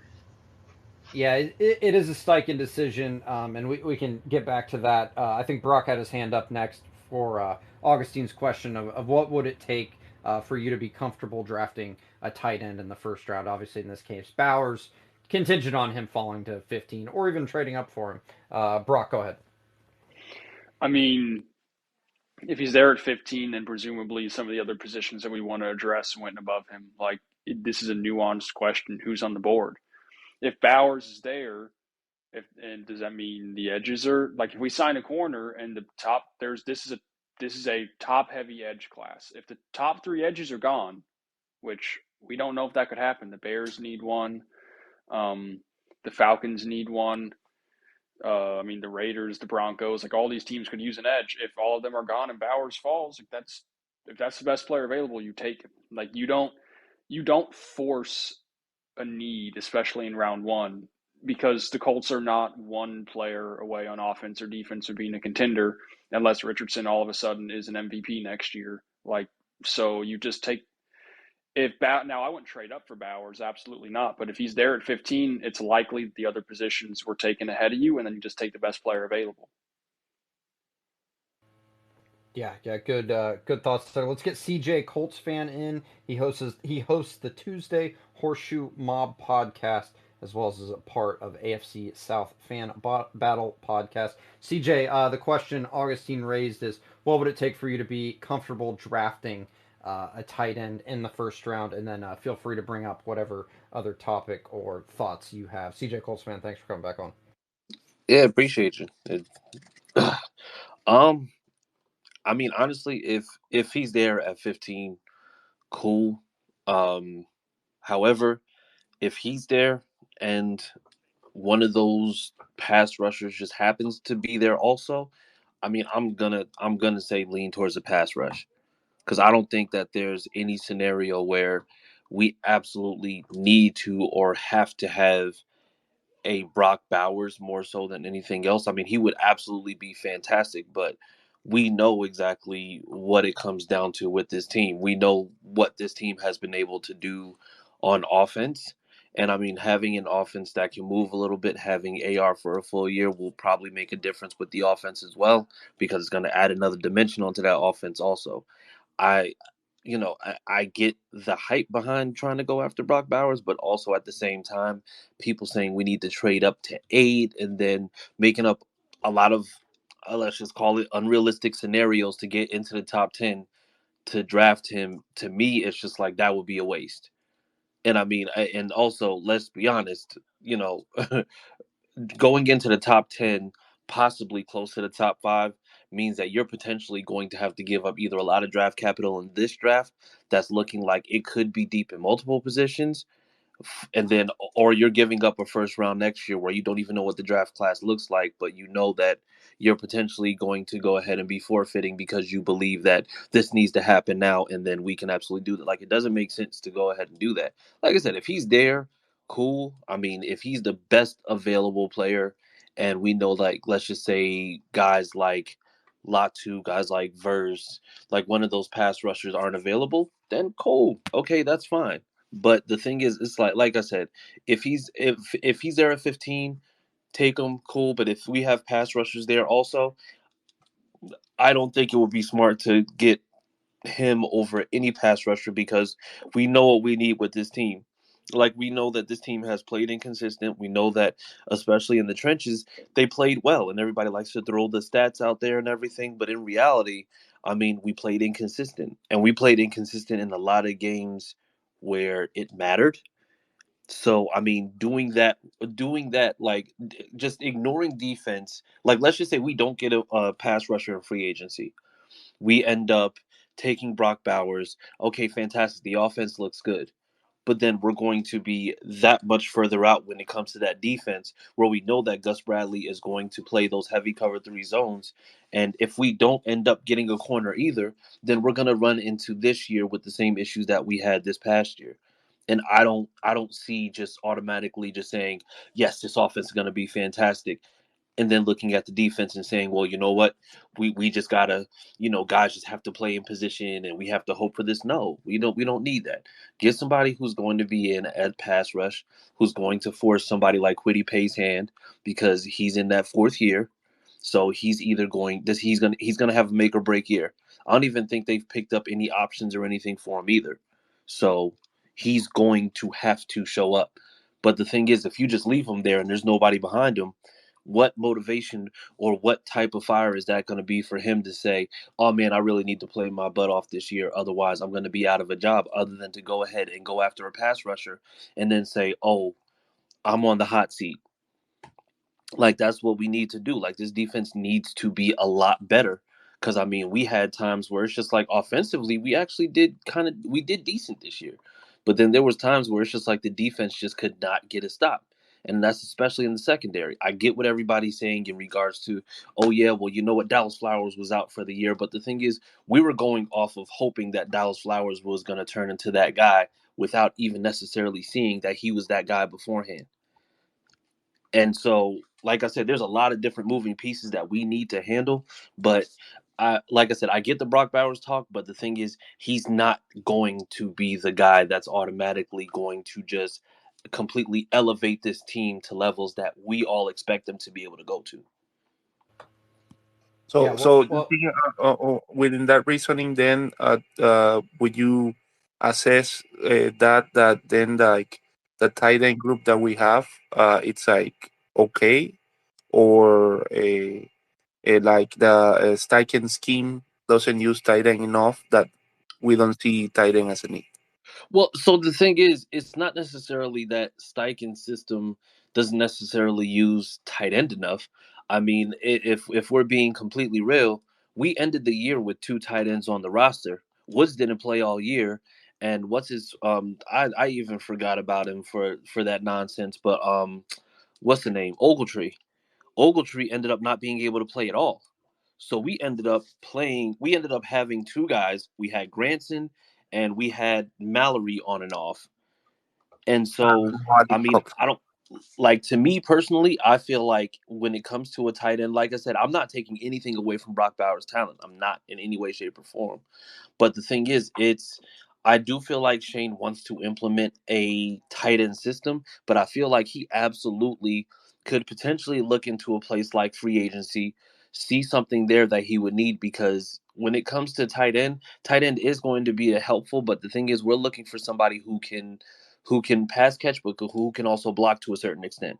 I feel like if you're putting Brock Bowers out there, you're basically having him in there because you're looking for somebody who's going to be able to go out into space, possibly go ahead and disrupt that second level, and then make the defense play a little bit off play off a little bit to a certain extent. But the thing is, if you go and you get Brock Bowers, now you're saying, okay, great, the tight end room is deep now. When in reality, like I said, I think tight end is going to be a group that will probably be assessed in free agency. I don't think that that's necessarily something that they will go for. However, once again, if he's the best player available and those top pass rushers are gone, I can absolutely 100% see it happening. Yeah, thank you, CJ Colts fan. Real quick, free agent suspected tight ends: Hunter Henry, Gerald Everett, Dalton Schultz, Mike Gesicki. So yeah, I mean, could be one of those things again. If all positions are filled, defensive end, corner, and we have raised the floor of the defense, then I'm for taking a tight end. I don't want to trade up to take a tight end though. But if he falls to 15, then I'm for it. But I'm in agreement that the defense has to be addressed first. And yeah, best player available, I get it. But even years past, Ballard has kind of skipped the line to take position of need, which may not have worked out often or as often as people would like for us. But I don't necessarily hate it. Let's get to Blue Nation next. Thanks, Blue Nation. Been a few weeks, months maybe even for Blue Nation. So welcome back. We're talking anything Colts, draft, free agency. Gardner Minshew Pro Bowler. Floor is yours, Blue Nation. Thanks for coming back on. Thanks for having me. What's up, my man? Had your hand up. What topic do you want to discuss? I'm talking about let's talk about we need a cornerback in the draft, and the guy that I want is Kool-Aid McKinstry out of Alabama. Okay, anything spectacular besides the spectacular name? Not really. It's just because we need a more DB help in the back end. Because Juju Brents did not play this season. He played a couple games and then he got hurt again. And would you prefer signing a corner in the free agency as opposed to taking one in the first round? Because obviously we have Juju Brents who is on the younger side, or would you rather forego that, address other needs in free agency, and just go with signing a or drafting a corner? I think with the youth of our DBs, then I think we should, like when we had Stephon Gilmore, then we have to go back to veteran. Okay, so your perfect world would be Kool Aid, Juju, Brents, and then re-sign like a Kenny as the veteran, and then kind of roll with the young I don't DBs. trust. I think Kenny's like a slot. We need a guy that plays like how Stephon Gilmore does. Because Kenny's like a slot corner. He's not like a Right. like a Stephon Gilmore type. Yeah. Yeah, I think though if draft capital were to be used on a Kool Aid McKinstry, which isn't a terrible plan, he's obviously one of the higher rated corners in the draft. I don't see them unless they whiff on corner in free agency, I don't at this point see them drafting another corner to go that youthful in the secondary. But it is a kind of proven method where you can get to win some of these playoff games with a young defensive back room. So it could be a good plan for sure. I mean, I've seen mocks of Kool-Aid going in like the mid 20s. That's like another reason why I just would like I would actually give Ballard praise if for once in his fucking life realized that you are able to trade up. It is possible. Um, and I wish he could, trade our second, up into the, into the 20s, and maybe you get lucky. But that's just me. But if we don't get a corner and Ballard goes DN, then I'll be fine with that. Yeah, we have to go DN first. But yeah, and like I mean, I don't even think because I don't think Kool-Aid's going to be the first corner taken off the board. I I don't even don't know think if he'll so be the neither. second one. So, Is but there I'd any rather news about? Is there any like news I said, about? I'd rather. I think the corner is our weakest room by a mile, and that's why. And like, there's so many miscommunications last year. Like, I would just rather sign a vet corner. That's a position that it's like harder to for guys to adjust to, and like if we could just get a proven Jalen Johnson, Snead, someone like that would just be God. I would love it. Yeah, that's why I always question like myself, like if this past season, if we had a free agent acquisition like Jalen Johnson or Snead with the current pass rushing group that we have, even despite their flaws, how many more games do you think we could have been able to win? Well, getting a veteran corner probably would have remedied a lot of what we went through because we saw that somebody like, Juju Brents, when he did play, he played decent. But the thing is, him and Kenny are very different in terms of how they cover. Like the thing is, Brent can probably play a little bit more rangy. So for him, he can play possibly like into different zones. He can play man.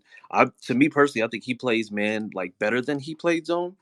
And I don't think that he was expecting that. I was hoping, and like I said, I know that there was no chance that it would happen, but I was hoping that Ballard, at some point during the season before the trade deadline, he would have made a play for Jalen Johnson from Chicago. But we saw that came and went because I think honestly that would remedy that. But I think also it's the lack of activity with getting somebody beforehand because you knew what you were coming into. You know that Kenny is a good nickel guy. He's a good slot guy, but at the same time, you probably needed somebody else to go in there. Like I said, just somebody. And I've said this time and time again, where it's just like you let Marcus Peters sit all the way through, and even when you knew that Juju wasn't necessarily going to be out there early on, you still said, okay, well, we're good with what we got. And it's It's that cockiness about him that makes it so that it's tough. And I know that there's a lot of fans that say, well, we want to see what we want from the young guys. We want to see what it is. But the thing is, the time to see that is before the actual regular season starts, when you're not going against these guys. Like I said, we lost the Rams game on a miscommunication in overtime. And that is something that could have been remedied by having another veteran in that room that probably would have been a little bit more complimentary of what it is that somebody like Brent's does, with being able to see, okay, well, you know what? This guy could potentially go ahead and cut in. If he does, then I'll be able to make that break. But the thing is, they had two guys who were, close to the out of bounds. And then Puka Nakua was out there, basically doing the gritty going into the end zone.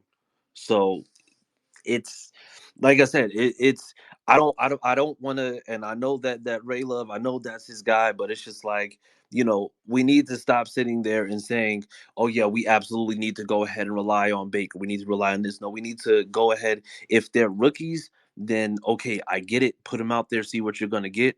But also at the same time, we can't afford to just go and say, all right, well, we're gonna put CB5 out there and see what he does. Why are we doing this during the regular season when you know for a fact that that you're on a win streak, that the division wasn't ran away with, by week 8. Like, the Jaguars absolutely shit the bed down the stretch, and then we're basically battling with Houston, and then we're seeing what we can get with guys like Daryl Baker in the game when he's getting beat like a drum in a HBCU classic. Yeah, good So, good points there. Go ahead. so I guess this is where I jump in, with the Daryl Baker And say slander. something dumb. Is it? Right on cue. Okay, let's break this down because I really, well, you know what? Let me start here. Going back to Augustine's point. Um, I don't care how bad your defense is. I don't care how bad you need a DN, a tight end, like Undisputed likes. I don't care. The biggest thing you need to do is support, support, and support your well, your second year quarterback. That's the biggest thing. I don't care if your defense is getting 25 put up on you every game. You support your quarterback. So if you see a a player that is of great value, like a Brock Bowers, and you're not moving heaven and earth to go and get him, I don't see why that's not at least a conversational piece, and not anything that's just blown out of proportion of no, that's dumb, that's stupid. You don't draft a tight end here, and you go DN and do this, and you need you have to support this guy. And if you see Bauer sitting there at 15, you have to strongly consider it. That's all I'm saying. Don't dismiss it. Let's just not dismiss it. Ray, It's a good. You've had a lot of really bad takes, but just saying, just fuck the defense and just go take all offense Oh, you is support got your to be one of quarterback. your more. You support him. Yeah, you. It's not a bad. It's not a bad take. It's. I don't agree with it because I think again, all bets are off if we address free agency how we need to address free agency, and that is defense, defense, defense. But if free agency is addressed, yes, I'm completely down with getting another weapon. But Steichen has shown he can get 20 points a game with Pittman Jr., not even Zach Moss, Alec Pierce, Downs, and Granson and Mallory. So to me, yes, you want to empower Richardson as much as you can, but him himself is a weapon. He can run and pass, although, knock on wood, cross our fingers, let's run him a little less. But he can get loose. So for that, I am more concerned about the defense long term and short term with this team, how the roster is built right now. And yes, part of that could be on Gus Bradley too, but I think the most of the games we lost this year were because of our defense. Like, yeah, aside from Cincinnati and Atlanta, the rest of the games we lost this year were really on our defense. Maybe first half of the Rams on offense, but I mean, Maybe the league catches up to us too, but And to me, I'm more concerned with the defense for sure. let me jump back in here too, Cole. I don't get this whole notion about this defense is bad and this defense is just garbage and this and that and that and this. I don't understand that whole notion. What I see from this defense is a defense who is situationally bad on third down. That's what I've seen the whole season. And I know you guys want to throw the numbers out and throw the numbers here, pull the numbers out your asshole, and do all these things. But this is what I see when you're consistently giving up third and long, that tells me you're situationally bad on the back end. So you need to strengthen that. Now I'm not gonna say, oh, pass over pass rusher. Yes, an elite pass rusher would be nice, but I'm not gonna say that's just the end all be all and that's gonna rectify everything in this room. No, that's not the case whatsoever. Um, so just get. I think you need to get better in the back end first before you go D line in the draft. But I, I can kind of see and understand why you're going D end when you just have really, if you think about it, three top guys, and then it's a drop off to that second tier. So I can understand going either way, but I'm just happy we're in a position that we can take best available at this point, and we're not necessarily thinking about need. it's our defense is Yeah, ranked like in last the point undisputed, and then we'll get to some hands. bottom quarter of the league. Just so you know, like it's like 25th or something. Situationally Listen, bad. you can sit and say the situationally bad and make excuses for Chris Ballard. I know you are like on his I PR never team brought or up something, Ballard. You but brought him up. but I didn't he's bring him up. this defense is currently ranked like 25th. If you want to say that the only reason we are ranked that low is because we are situationally bad, I don't know what to Yes. tell you, dude. I don't like if you're saying Well, a few third whoa, whoa, whoa, and whoa, whoa, longs whoa, we've whoa, given whoa. up. Last Yeah, point, Ray Love, and then we'll get to some hands. yeah, you can get to some hands. That's all I really had to say. It was just the data is on my side, not yours, right? Hey, undisputed. I don't go by graphs and charts, bro. I don't do that. I look at the field. What's the product being out there? I don't have to look at no graphs and charts and tell me what I see. I know the eye test. I love that. I'm analytics, baby. Graphs and Hey, charts hey, are helpful, and but they are very cherry picked. You can let me say this last thing too, Cole. sure. Undisputed. Frank Reich should have took your ass too with him to Carolina when he took John Lee and Harold what John Lee and John Parks, whatever the hell their Parks names was. Frazier. No, his analytic guys. No, John Park went to the Dallas Cowboys. His other Oh, analytic Dude, guy did. it's Yeah. not okay. analytics. It's just stats. We're ranked Those like are 25th. Our defense. analytics. They were telling him go for it on fourth down. God, They Ray. were telling him to run JT read option on fourth and goal. Uh, God, I'm happy. I'm so happy with Steichen. Anyway, let's get to some hands. Always we could go all night with Ray Love and Undisputed. I love it. Echo had your hand up for a while. Really appreciate it. And then we'll get to Brock and Colts house. Go ahead, Echo. So going back to Augustin's question, for me personally, kind of similar to what everyone else has been saying. Like, if we've made some moves at D end and cornerback, um, I'd be okay with taking him just because of how great he is of a tight end. You know, people keep saying like you can't take certain positions in the first round. We took a center really high. He's turned out to be one of the most consistently good pass protectors in the league since he's been in the NFL. We took a guard super high. He's on a Hall of Fame trajectory. Like, and just thinking about if we go over our tight end room real quick, we've got Drew Ogletree, who is either not going to be on the roster or is going to be on the exempt list. We don't know how good Jelani Woods is going to be after his injuries. Kylan Granson has his role, but he can't be an every down tight end. Mo Alley Cox is getting up there in age. He might not be on the roster next year. And Will Mallory was inconsistent at tight ends. Like, I'd personally be okay with that at even over, say, a dominant wide receiver, just because having a good tight end changes the game. I mean, look at the four remaining teams in the NFL playoffs all had dominant tight ends. Travis Kelce, George Kittle, Sam Laporta had a great rookie year. The Ravens got to the playoffs because of Mark Andrews. Like, so I don't think we can just completely discount how great or how good it is for an offense to have a dominant tight end. And to comment, I don't understand this Chris Ballard hate. Like, I agree with people on like he's been too inactive during seasons when there's holes he needs to address them. But the dude has consistently had great drafts, found great players in the later rounds. Like, sure, let's fire Chris Ballard, and I guarantee you there will be teams firing their GMs to hire him, and those teams will be great. No, Like, they we wouldn't. Praise the can't, Lord. No, they we wouldn't. can't, Praise the Lord. You are speaking a word, my man. Look, like, Oh, I just hold think. on. Let Echo finish, and we can go around the horn. like that's all I want to say. Like, we can break down his drafts if you want. Like, the amount of talent that he finds, like, I get it. He's taken swings at positions and missed. But to me, he's a top 12 GM in the league.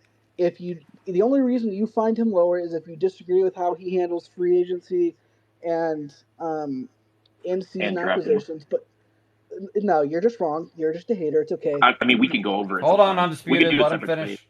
Let him finish. Last thing I'll say, just in terms of drafting, he's a top 5 drafting GM. The picks speak for themselves. Like, you want to bring up graphs and charts? Let's bring up graphs and charts. They're on my side on this. You can disagree. You're allowed to be wrong. Thank you, Echo. Yeah, again, Ballard's going to be a polarizing topic, but in terms of his history of not, addressing certain positions, that to me this year has to change. We are in the most all-in year, and yes, we were in an all-in year with Rivers, quote unquote. Yes, we were in an all-in year with Ryan. That was not true at all. I think most fans would agree that roster was not, built to really do what next season's roster should do. But he has to address the core issue of corner pass rush in this free agency class. If he does that, he can draft whoever, and it should be a decent enough pick. Let's Augustine had a point to Echoes, and then I see your hands. We'll get to Colts House after Augustine, and back to Brock too. Augustine, go ahead. Yeah, I just wanna ask, Echo on everybody else. Like, if indeed Ballard's, is a top 5 GM regarding draft or anything, um, this is just objectively speaking. I don't consider myself a Ballard hater or anything. But if he really was a top 5 draft, picker, shouldn't have already that translated in more playoff appearances and division championships, which in 8 years he hasn't won a division championship, and we only had two appearances, I think, in the playoff. Uh, one with Andrew Luck and one with Philip Rivers. So that's at the end what the success of a GM it's measured with. Like, he can get the lottery with some of the picks, but if the management of picks plus the free agency doesn't translate into getting into the playoff, or having a chance to go to the Super Bowl and winning the division, like, then I don't know, then what we will be measuring the GM's performance. Yeah, good point, Augustine.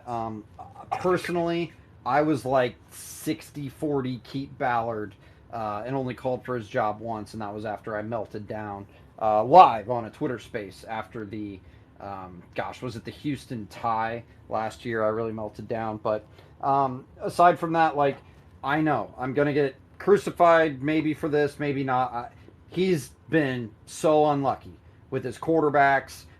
Some of his rosters have been bad, but a lot of his rosters have been good enough to be in that mid tier of the league, and a good to great quarterback would have taken him to the playoffs more often than not. I really guarantee it. If Luck, tell yourself this, if Luck was on all the rosters Chris Ballard built, and I know that's an unfair argument, but if Luck was on all the rosters that Chris Ballard has had, how many times would they make the playoffs? More often than not. If Philip Rivers, even an aging Philip Rivers, was on all the rosters that Ballard has had post Luck, how many times do we make the playoffs? Easily more often than not. So, yes, while he did miss at one of the key position in all of sports at quarterback so many times, while he gave in to the temptation to trade for a Carson Wentz when he seemingly was at least his people, at least Blue Crew, Colts Blue Crew, love him, but at least the people he surrounds himself with put out there that he did not want Wentz as much as Reich and Ursay did. But you got to put your foot down because it is your job, and he missed out on his head coach. Yes, he wanted Josh McDaniels. Big fuck up. Big terrible, terrible. Who knows if things would have went differently? Probably not. And then Ballard would have been probably gone with McDaniels had we would have kept him. But there was a lot going against Ballard where I don't think he gets unfairly maligned at times where he is wrong in a lot of aspects, but he has been point one or two general managers in the NFL who have been more unlucky than Chris Ballard. I don't think he can. And let me jump in here, Cole, Sure. and add something to that sentiment. I think this team is the same team from 2018, 2019, and through all the years of the Ballard tenure. The only difference is we have different quarterbacks, and I would say this: this team has all played to the level of their quarterbacks. Phillip Rivers, solid guy, scrappy guy, and this is how that team played. Carson Wentz pissed down his leg. And that's how this team played towards the end of the season. They pissed down the leg just like Carson Wentz did. And Matt Ryan, I don't know what the hell he was. He's been bad for the last 2 or 3 years before we got him, and then the team played just as bad. I don't know if I've seen a drop off offensive line wise as bad as we were in 22, because that was just horrific. How that happened, but if you have the quarterback, it fixes everything. And this is my thing. And I'll even go back to this. I don't know how Atlanta fired Arthur Smith, and he never got a chance to pick his guy. So that whole thing about you should have built the team this way, built the team that way. I don't want to hear it, because if you don't have the guy at the position, then the holes that you have are going to be big holes. Even if they're small, they're going to become big if you don't have that guy at the position of quarterback leading you down the stretch. Thank you, Ray Love. Let's get to let's see, Colts House. In the meantime, go ahead. Oh wait, Colts House, go ahead. Sorry, we lost you. Right on. What's up, everybody? How's it going? Oh man, where to start? So Brock Bowers is not going to be there at 15. I'm sorry to tell you guys. The Chargers, the Broncos, or the Raiders are probably going to pick him up. I definitely don't see him falling to us at all. You got to look at edge, because that is the biggest need on this team. Quiddy Pay is absolutely fucking useless. You trade him in for a used condom, or anybody that would pick him up for a fourth, third round pick, anything. Package it if you have to. You got to let loose of his contract too, even though it's a small contract. Prove a year, blah blah blah. Get the fuck out of here. You get Jared Verse or Latu right there at 15. He should be one of them should be there. Then you move on, and there's so much depth in the cornerback class that you got to get a cornerback in the second round. If you're gonna cry about the wide receiver type of shit, you're gonna look at Gardner Minshew and what his noodle arms can fucking do. He's not gonna do enough, but he's gonna try to game manage and make plays and not turn the ball over. But that ain't gonna show the talent of your receivers. So you might be able to find a receiver in the third or fourth round. That's what you go for. Beyond that, you just try to fill in depth at linebacker, because we're going to eventually get away from this Gus Bradley defense and switch to a scheme that actually uses our fucking linebackers and applies pressure like we never do, and try to shore up the safety position. Other than that, you keep Kenny Moore and you try to keep him in the nickel, because we might not always try to run this zone defense. And yes, you do try to get a press corner, because that's what also not just the zone coverage could use, but later on when we do have a DC that's worth a fuck, he's gonna save us. And I am on the side of getting the defensive players, because this is what's good for your quarterback, because you do not want your quarterback playing from behind on every fucking game, or he's trying to throw for his life to catch 14 points, because opposing team is blowing our fucking defense's doors off. I do like Juju Brents. I do like Jalen Jones, but you got to get some depth beyond that and somebody that could compete for Jones' job, which may or may not be hard. And then you work towards the safety, you work towards the linebackers. You got to apply pressure though. That's all I got to say. Thanks, Colts House. Yeah, would generally agree with the defensive argument too. Again, too for the millionth time. If it's addressed in free agency, then that opens up all opportunities in the draft. But yeah, I think our defense is the one of most need right now. Let's get to Brock, and then I see Robin the Hood joined, and then listen up, KC. Got to give some love to. I guess the Super Bowl participants here coming up, so we'll get to him in a few speakers. But Brock, go ahead, and then Robin the Hood, and then listen up, Casey. Yeah, so just a few points. I'll try to be quick. Number one, if people are wondering what an elite tight end would look like in Steichen's offense, we've seen what Dallas Goedert looked like. They're gonna with that RPO game, you're gonna get him out on the run, blocking a lot of short passes, getting yards after the catch, and then I think the second point is, yeah, our defense is worse than our offense, but I still think a BPA approach is not a bad idea. We don't have our defense is worse, yeah, but we do not have a championship caliber offense or defense. This offense needs to get a lot better to be championship caliber as well. So, and I know maybe some people's perspective is all about next year, so you have to take defense because that's what's a bigger need. But maybe it's make or break for Ballard, but I don't think it is for Steichen or Richardson. And I think a BPA approach is a good idea with positional value in mind. I'd love to take an edge, but again, you take the best available player based on how the board falls, assuming that they're at a valuable position. Yeah, thanks, Brock. Yeah, it's just tough. Again, so much is dependent on what we do here before the combine, or even a little after the league new year on what all of our opinions are going to be. But generally, I would agree. Although Ballard too has been picking more of need, position of need rather than best player available in the first round. Now, could that change? Sure, but it is a lot of variables with free agency going forward. Robin the Hood got something to say before we get to listen up, KC. Robin the Hood, what's up, man? Thanks for coming back.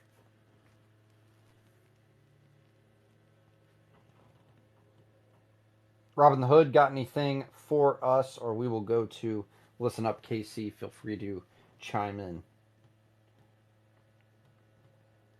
All right, we will go to listen up, KC. Usually don't bring Oh other. shoot! Go ahead, I'm Robin the sorry. Hood. What's up? I'm sorry. I forgot to hit the mic on button. All good. How's it going? Hey, it's good. It's good. What's up, everybody? I was hearing a lot of Brock Bowers talk, and I'm Mm-hmm. all for supporting the quarterback, but I actually like the tight end room. Now, I was looking personally at neighbors and Brian from LSU. Those are my first two looks, and I know the problems that we have on defense, and I think it's a combination of both things. We could use a corner, but I think if Brian or Neighbors wasn't available, I'd rather go. I'd rather go D tackle. I mean DN, a pass rushing DN, like a verse or somebody, and if maybe if we can get Ibuka in the second round from Ohio State, that'd be nice. Yeah, appreciate it, Robin the Hood. Yeah, I think any sort of offensive drafting. Again, I'm going to sound like a broken record until March. Unfortunately, we don't have Super Bowl aspirations like our next guest will have to talk about, but Super Bowl participant, not aspirations. We always have Super Bowl aspirations, but to me, so much of the offensive drafting philosophy depends on what you do in free agent. And while I would love, again, perfect world, address corner, get a vet, hand in the ground, D end, pure sack master in free agency class. Then yes, if you want tight end, go get tight end. I wouldn't trade up in the top 10 for it. I'll be a little upset if they trade up, but if he's at 15, take him. And then I want like a scat type of wide receiver, maybe like best available linebacker even in the second round. I know it's a little high, but look what Shaq Leonard did. And I'd even take a O lineman because, knock on all the wood, but our guys are getting up there. Some of our key cornerstones of our offensive line to take one in the second round. I don't overly hate that either. So a lot of options get freed up if you just do what you have to do in free agency. Let's go to Listen Up KC.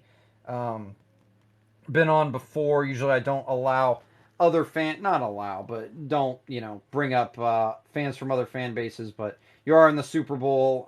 We said we would maybe touch on it before the show's over today. So my question to you first, before you get the floor, is how much do you credit your former director of pro player personnel or something like that, Chris Ballard, for getting you to where you are now?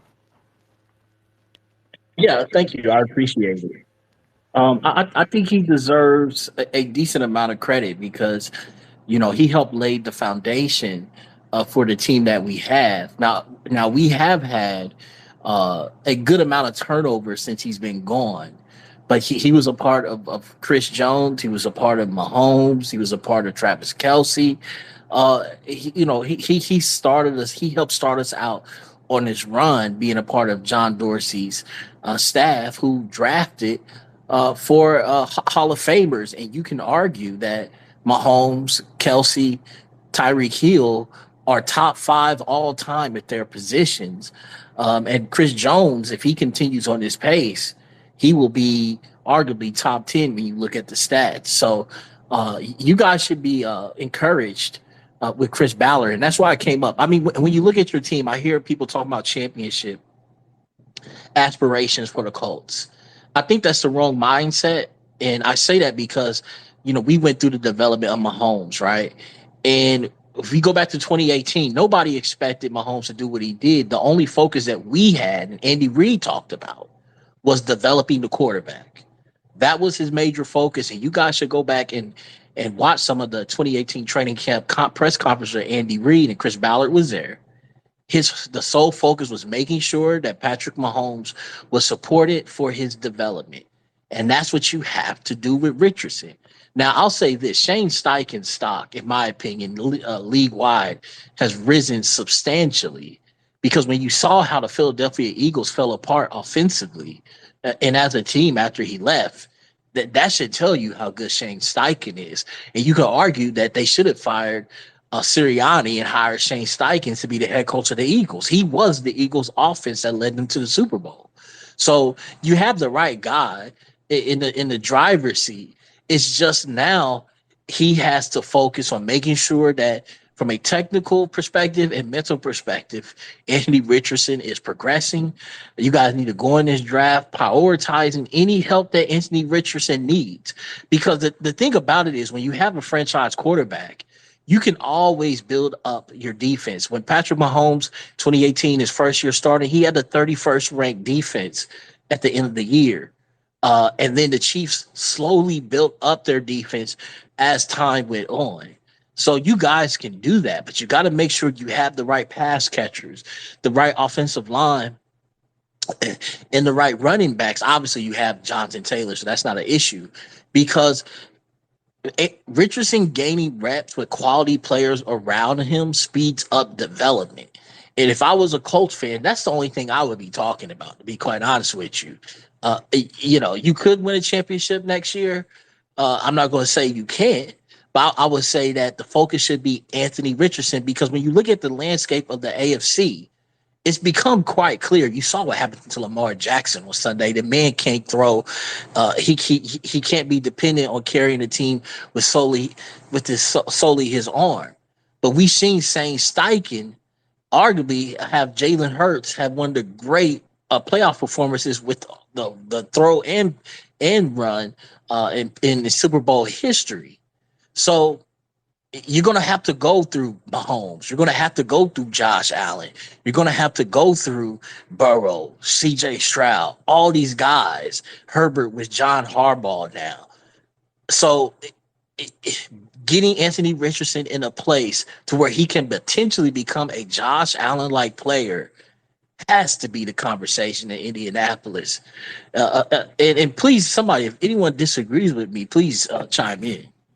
I mean, we just our defense is way too bad. Like I don't go with the whole like just ignore the defense for now. It's bad.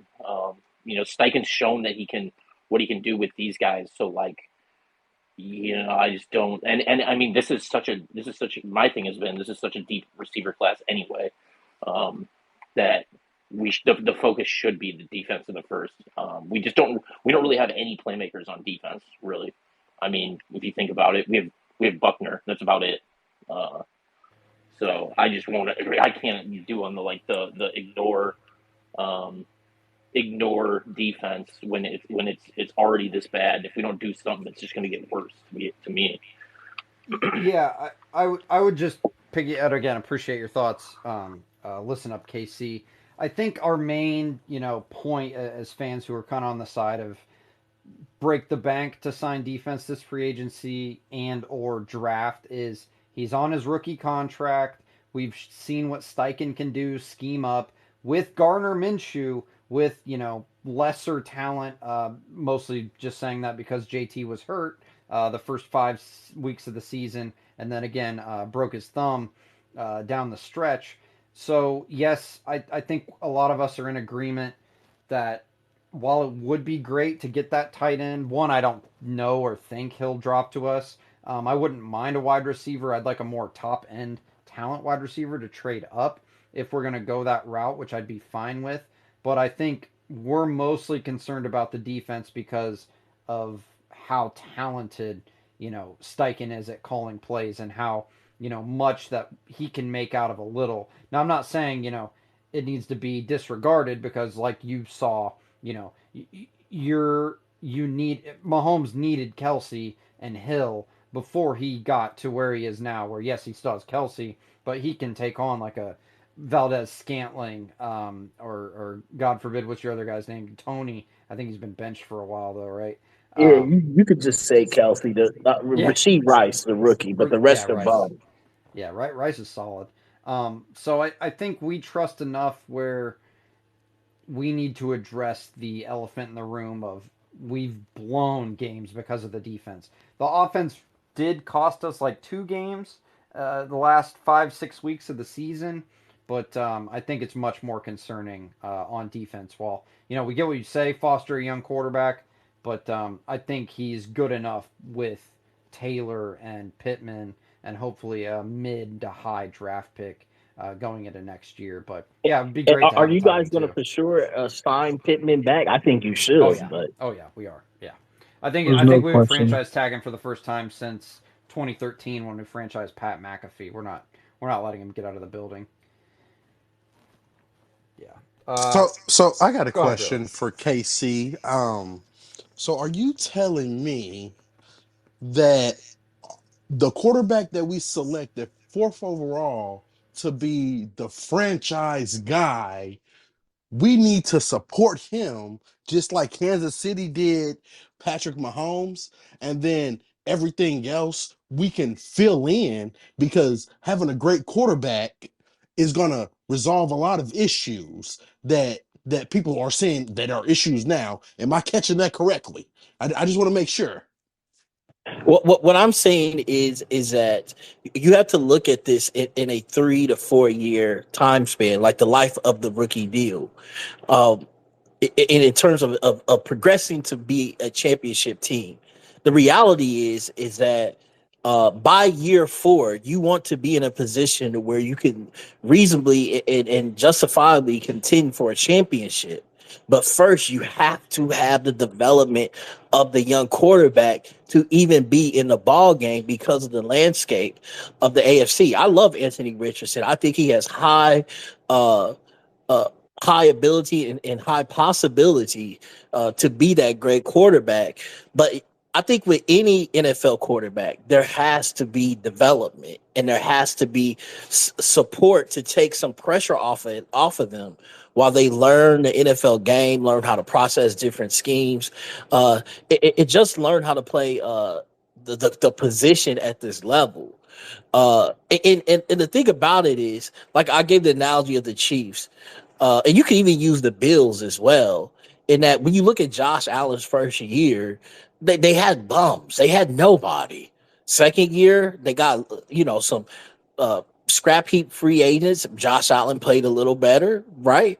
Then they got Diggs his third year, and Knox and some other players, and you saw how he took off. And as they did that, that they filled in their defense with some good drafts. I'll give some draft picks, but also some value free agents as well. But they made sure to support Josh Allen. They Yeah, signed Mitch Morse, all of but that. we So but we already have a like we sorry to jump in. We have a white like Josh Allen didn't have a like I don't are you trying to say like we should our first round pick we should be taking a weapon for him because like we have Michael Pittman Jr. right we Yes, you have Jonathan support Taylor your quarterback. but We no have Ray Josh but Downs. we already No, no, have no, we no, have no, Josh no. Downs Don't we throw already out these have names. You have to no support, support, support, support, support. I so don't so give a damn if you go out and get 6 wide receivers. You support your quarterback. it's I this is agree this with that. like we, we You we you already have you you we you, already have you all we have Jonathan Taylor I, we have Michael Pittman we have these guys Oh, this is a historic deep you draft support them so with if so, weapons. so if I you're don't so care if if you your got argument 7 wide okay receivers. You keep putting Ray the weapons if around them. if your argument is like I mean you're going to you could still take weapons you can take a weapon in the second round like if your argument for on you're not supporting your quarterback if we don't use our first round pick on a a tight end or a wide receiver like when you have the 25th ranked defense in the league like I mean it just doesn't make you're bringing up Josh No, Allen's situation when he didn't have a wide receiver one he didn't have a running back one I don't even know who his running back was at the I'm not time I'm not He like sure still doesn't I'm have not a running sure back one. Pittman is a high end wide receiver one. I think Pittman's a high end wide receiver two, low end wide receiver one.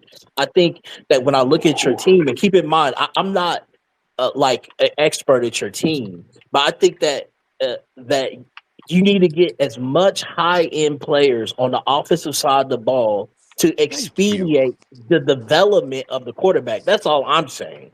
I'm not saying I'm you guys yeah have to do the offensive pick in the first round, right? But you gotta surround the guy so he can develop. No, We what we we've really seen need is what him to be on the happens. field. I mean, yeah, he's got to finish. He has to finish 2 games first Don't before he give me can that even shit because fucking have this I'm gonna fucking. jump into it, man. Because you say that a whole lot. You say Yeah, that BS a whole lot. Development I don't means want to he hear needs to three be out on of the four field. games anymore from you. Let that shit go, man. Are Let that y'all shit already go. attacking Anthony Richardson? I mean, he got Oh hurt. hell yeah. I'm not You know what? attacking I him. I'm just saying he got hurt in three of the. development means you need to be Yeah, on the field to develop in-game situations. he came But out of the this was game his hurt rookie in year, three of his. though. He came out of the game Mahomes hurt in didn't play his three of his rookie four year. games. Yeah, I mean, I said he should have sat to I'm start the sorry. year. Injuries happen in the NFL. I'm sorry. These guys are supposed to stay healthy 17 games out the year.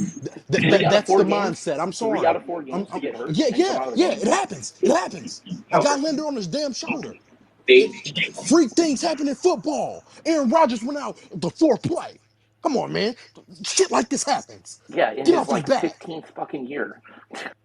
Yeah, yeah. Oh, Well, oh, Aaron wow. Rodgers didn't play his first 3 years, and then when he did Yeah, play, he had Donald Driver, he had all right. Greg Jennings, he had James Jones, he had Spoiler Jordy alert: Nelson. I didn't want AR to start week one, so just throw that Yeah, out because he there. knows nothing about football. So let's not even pay attention on the disputed ass. All he does is read pie charts and line graphs. That's all the hell he does. Oh, don't get me started on that guy. All right, let's shift topics or tone it down a little. But yeah, I mean, it's a good case study again too with Ballard being a part of the Chiefs roster.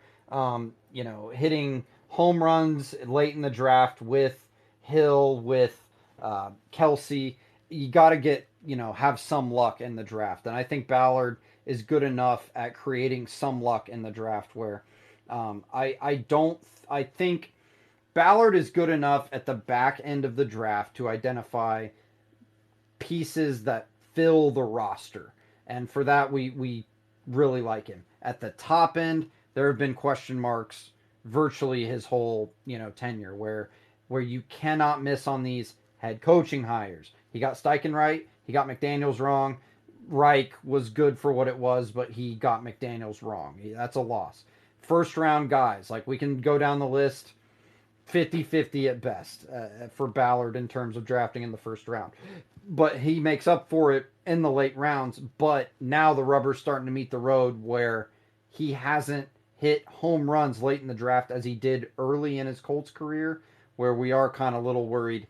Can he, support Anthony Richardson? I'm glad, a lot of us are glad, he hit for the fences and went with Anthony Richardson. Like, I think it was the best pick. I wanted Richardson first if we had the first pick. Like, maybe I look like an idiot, but I'm so happy with the quarterback. I'm happy with the supporting cast. But this year, he cannot be timid anymore. He has to hit the home run. And I think that's a lot of the frustration with Colts fans is we've left cap room on the table. We've played it safe so many times. We've played the waiver wire instead of going to try and get a Marcus Peters who may not fit our locker room, but damn it, we might have won one more game and got in the playoffs if we had a veteran corner instead of playing, sorry, Ray, Daryl Baker Jr., Tony Brown.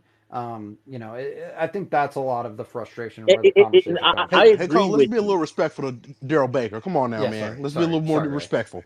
And I And I agree just with That's you. not. and I just want to make He a point because he locked Go down ahead. Jamar Let's Chase, let 2 for Augustine go, and 28. then back to KC, and then we yeah, might wrap it up here in 10 I or just so. want to make a Augustine, go point ahead. because I know Undisputed say that our defense was like 25. So I would think like getting a defense around top 15 around that, uh, plus getting better on offense will give us more chances of competing.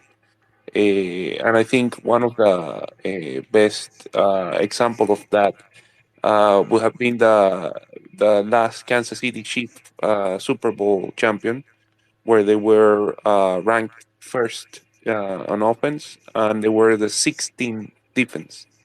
So I think that the fact of talking about um, bolstering your offense and getting your young QB some weapons, while at the same time getting your defense better, but not going top 10, because even the Chiefs with a with a 16 ranked defense, they were able to win the championship.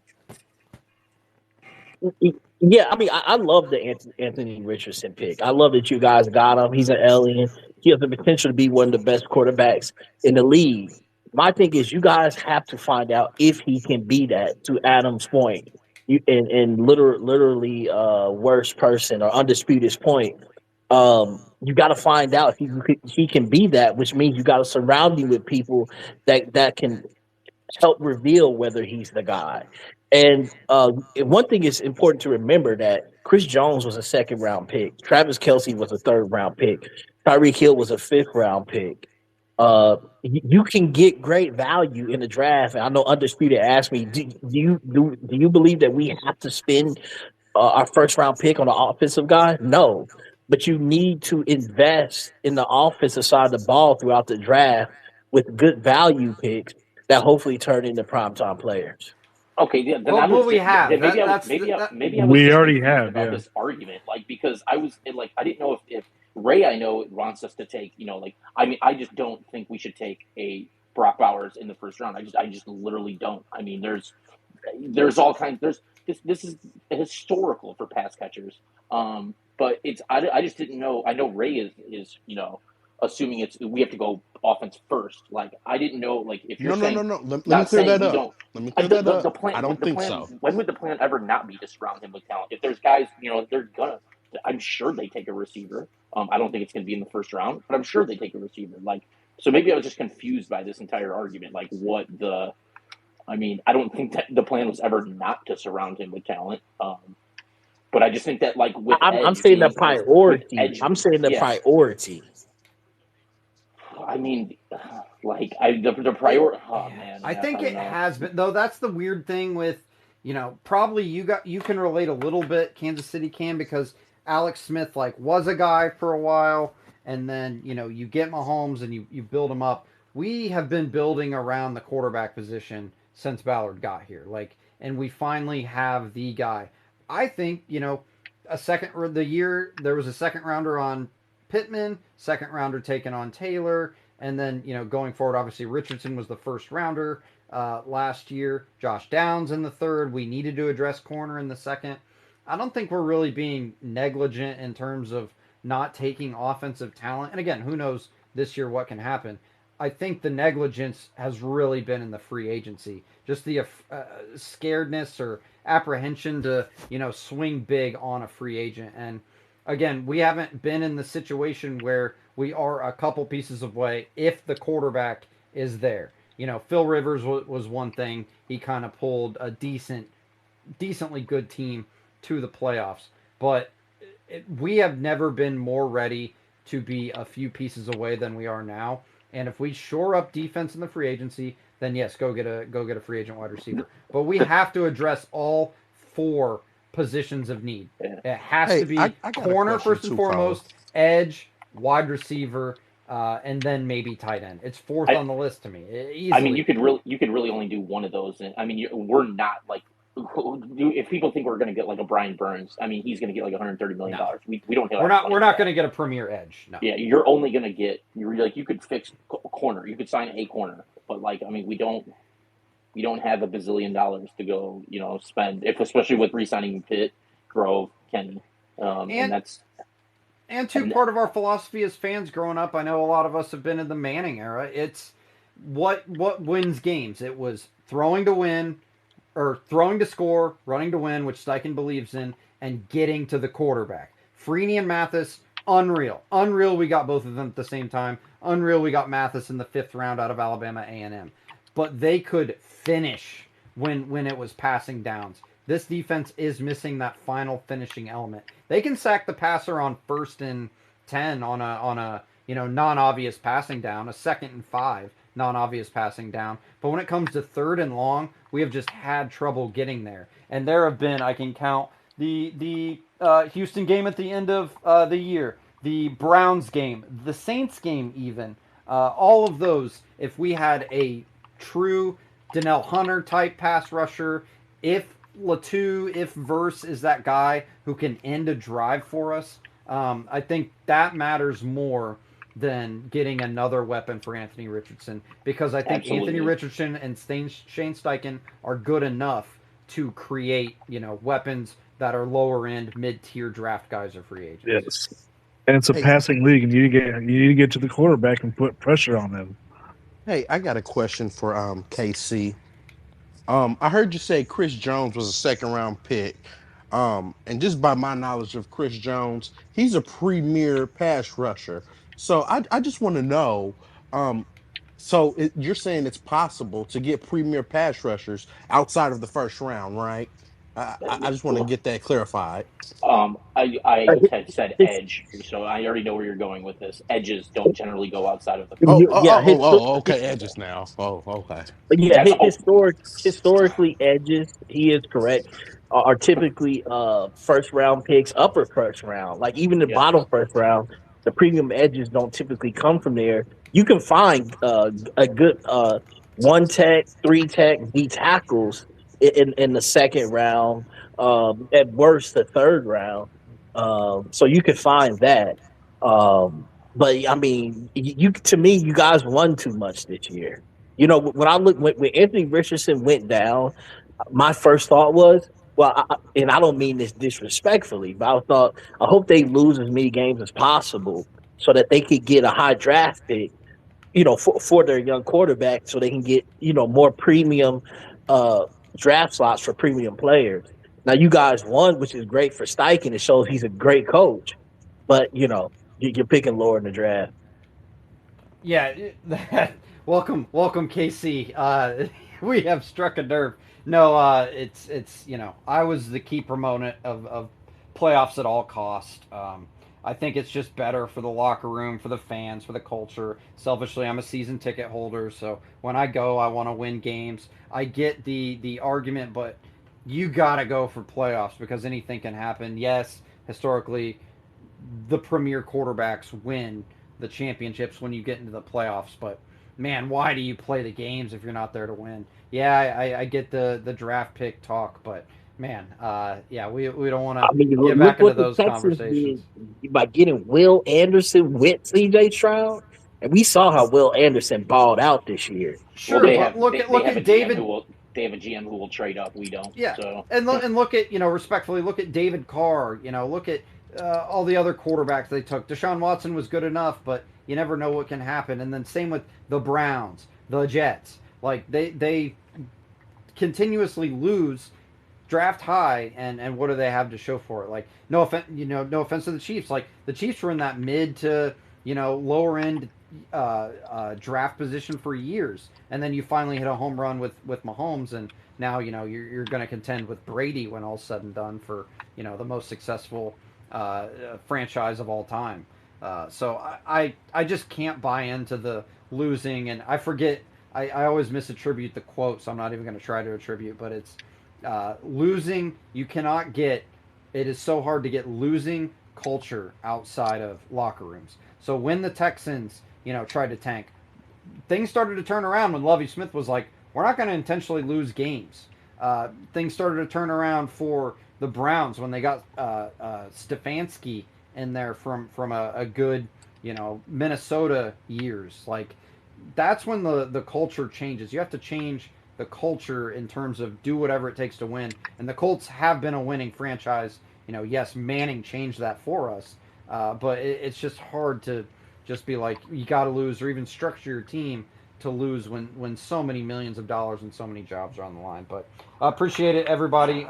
Let's do one more around the horn. Any topics need to get brought up? Been going for almost 2.5 hours now, so love doing these. Thank you, Listen Up KC, for coming on too.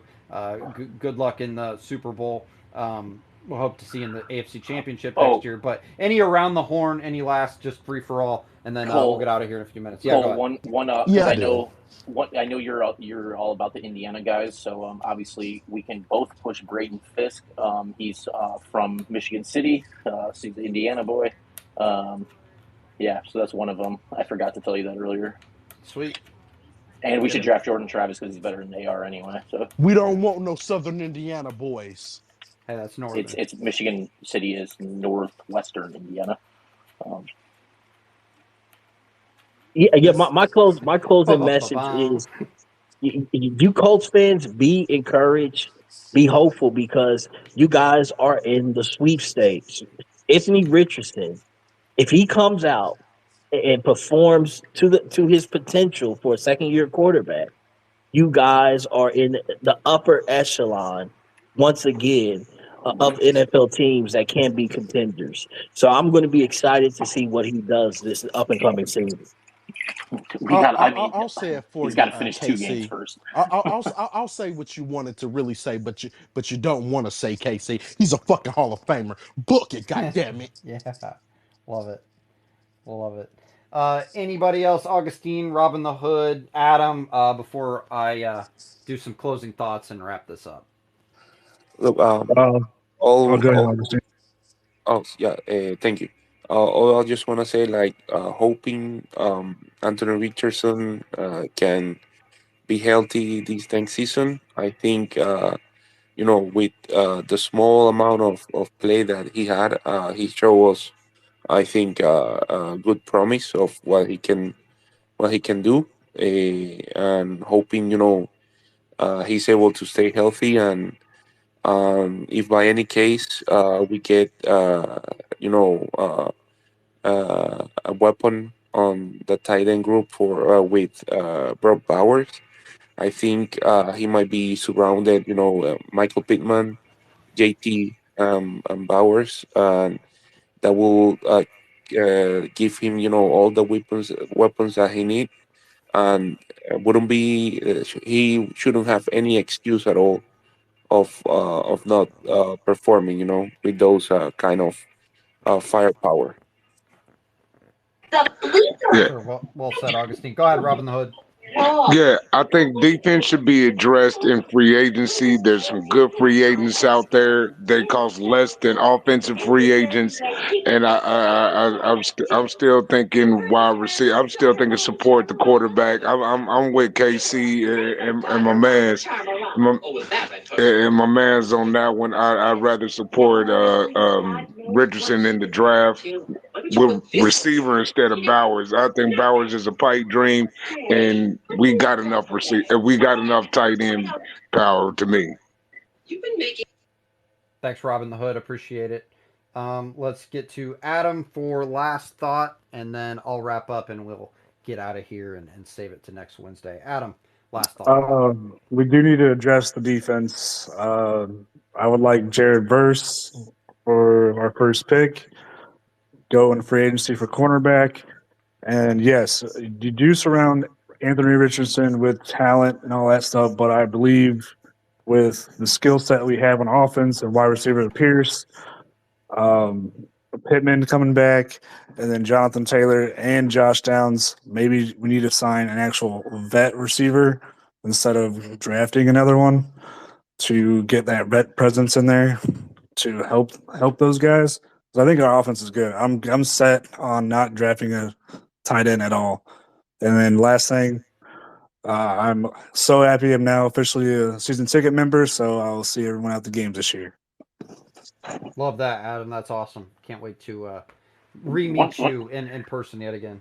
one guy everyone should just look for. If everyone's confused on wide receiver and tight ends, then we should just take Johnny Wilson since he can probably do both. Johnny Wilson. We'll check him out. Yes, I Now need. you're convinced or disputed that he can be a tight end. I mean he could. I don't think he's going to want to. I mean you can line him up there, but I don't think he's positionally going to want to permanently switch to a tight end. We could get Kelvin Benjamin. I wonder what he's doing. What did the great Booger McFarland say? He's a Popeye's biscuit away from being a tight end, Kelvin Benjamin. And I think he And did this, come back as a tight end, right? yeah, As I don't remember when he gosh, was on what the was his Bills. late? Was he with the Giants late in his career as a tight end? Maybe The he's your Bills. boy, right? Was he your I boy? I forget. think he was Yeah, with the he caught the Bills. winning. Undisputed. Yeah, he caught the winning touchdown in the national championship game. Yeah. No, I meant with your that and was he part of your Carolina crew you were cool with? No, he was not on the team then. Oh, It was like it was Steve Smith, Leggett Nene, Shazier Tutu, and who else? Legaduna Nay. Now that's a name. Anyway, Yeah. yeah. But yeah, Uh, check him, Johnny Wilson. He's 6'7". He actually, everywhere I seen today, he like really balled out. At the Senior Bowl, everyone says that his stock rose today. I mean, he was projected to be like a second to third rounder. And like I said, like I just defense is such a priority with edges. Always going high, and that's to me our biggest need. That's our number one priority. And I'm fully convinced that they are going to take a receiver with either I would say in the second or third round. So I mean, it's going to be another person for Anthony Richardson too, or whoever our backup is when Anthony Richardson gets hurt.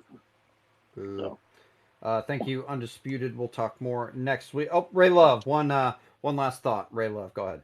Yeah, my last around the horn is out to the guy who rocks the belly t-shirts. Mrs. Undisputed, as I want to call him now. Um, yeah, get off Richardson about this whole injury thing, bro. Everybody gets injured. He wants to talk about a concussion. He banged his knee on the turf in Lucas Oil the first game. He could have finished Um, that game. Steichen even said. according to Mrs. Undisputed here, um, oh, he was dazed. He was concussed in that game, so to speak. That's what he says. But yeah, man, get off this kid, man. Come on, let this guy play. Let him get a second year under his freaking belt before we want to start putting out narratives. Oh, he can't finish games, or he can't do this, he can't do that. second year, we need second game. Fuck, we need the second finished game. You see what I mean, man? This guy's unbearable. I don't know how I put up with him. Love All him, but right, I and don't know how I put up with him. we don't either appreciate it, everybody. We'll be back next Wednesday as always, every Wednesday at 8:30 throughout the off season. Things to look for over the next week if we're going to fill our defensive line, safeties, coaching positions. So we see all these staffs kind of taking shape across the league. So some of them may be holding out for defensive coordinator positions or on other staffs just for who they like preference. But look for that, who Gus Bradley might bring in there to replace Nate Ollie and Mike Mitchell. Probably Senior Bowl wrap up over the next month, over the next week before we speak again. And then I'll try and read in the more mock drafts, free agency. I doubt anything happens in terms of even contract talks. I don't even know if contracts can start talking yet until after the Super Bowl, but next week we can even talk a little Super Bowl too. I'm sure Listen Up KC will be busy, so best of luck to you. But as always, appreciate it. Love doing these. Favorite time of the week, a couple hours every Wednesday, just talking ball, and many more to come. Go check out Rose Inc. For fine line tattoos and microblading for your eyebrows. She now offers permanent makeup or permanent eyeliner. Check out her pages, Rose Inc. Official and Rose Inc. PMU on Instagram. You can still find her by Googling Anita B. Beauty LLC. Her website will pop up. That is Rose Inc. Official, Rose Inc. PMU by Anita B. Beauty LLC. Thanks, everybody. We will see you next Wednesday at 8:30 and every Wednesday at 8:30 until we see football again. Cannot wait for preseason football, but we got a lot of debates, healthy debates, not so healthy debates to take care of before then on how to shape the roster. So love it. Appreciate all you. Love all of you. And we'll see you next Wednesday at 8:30. Thanks. This space was downloaded via spacesdown.com. Visit to download your spaces today.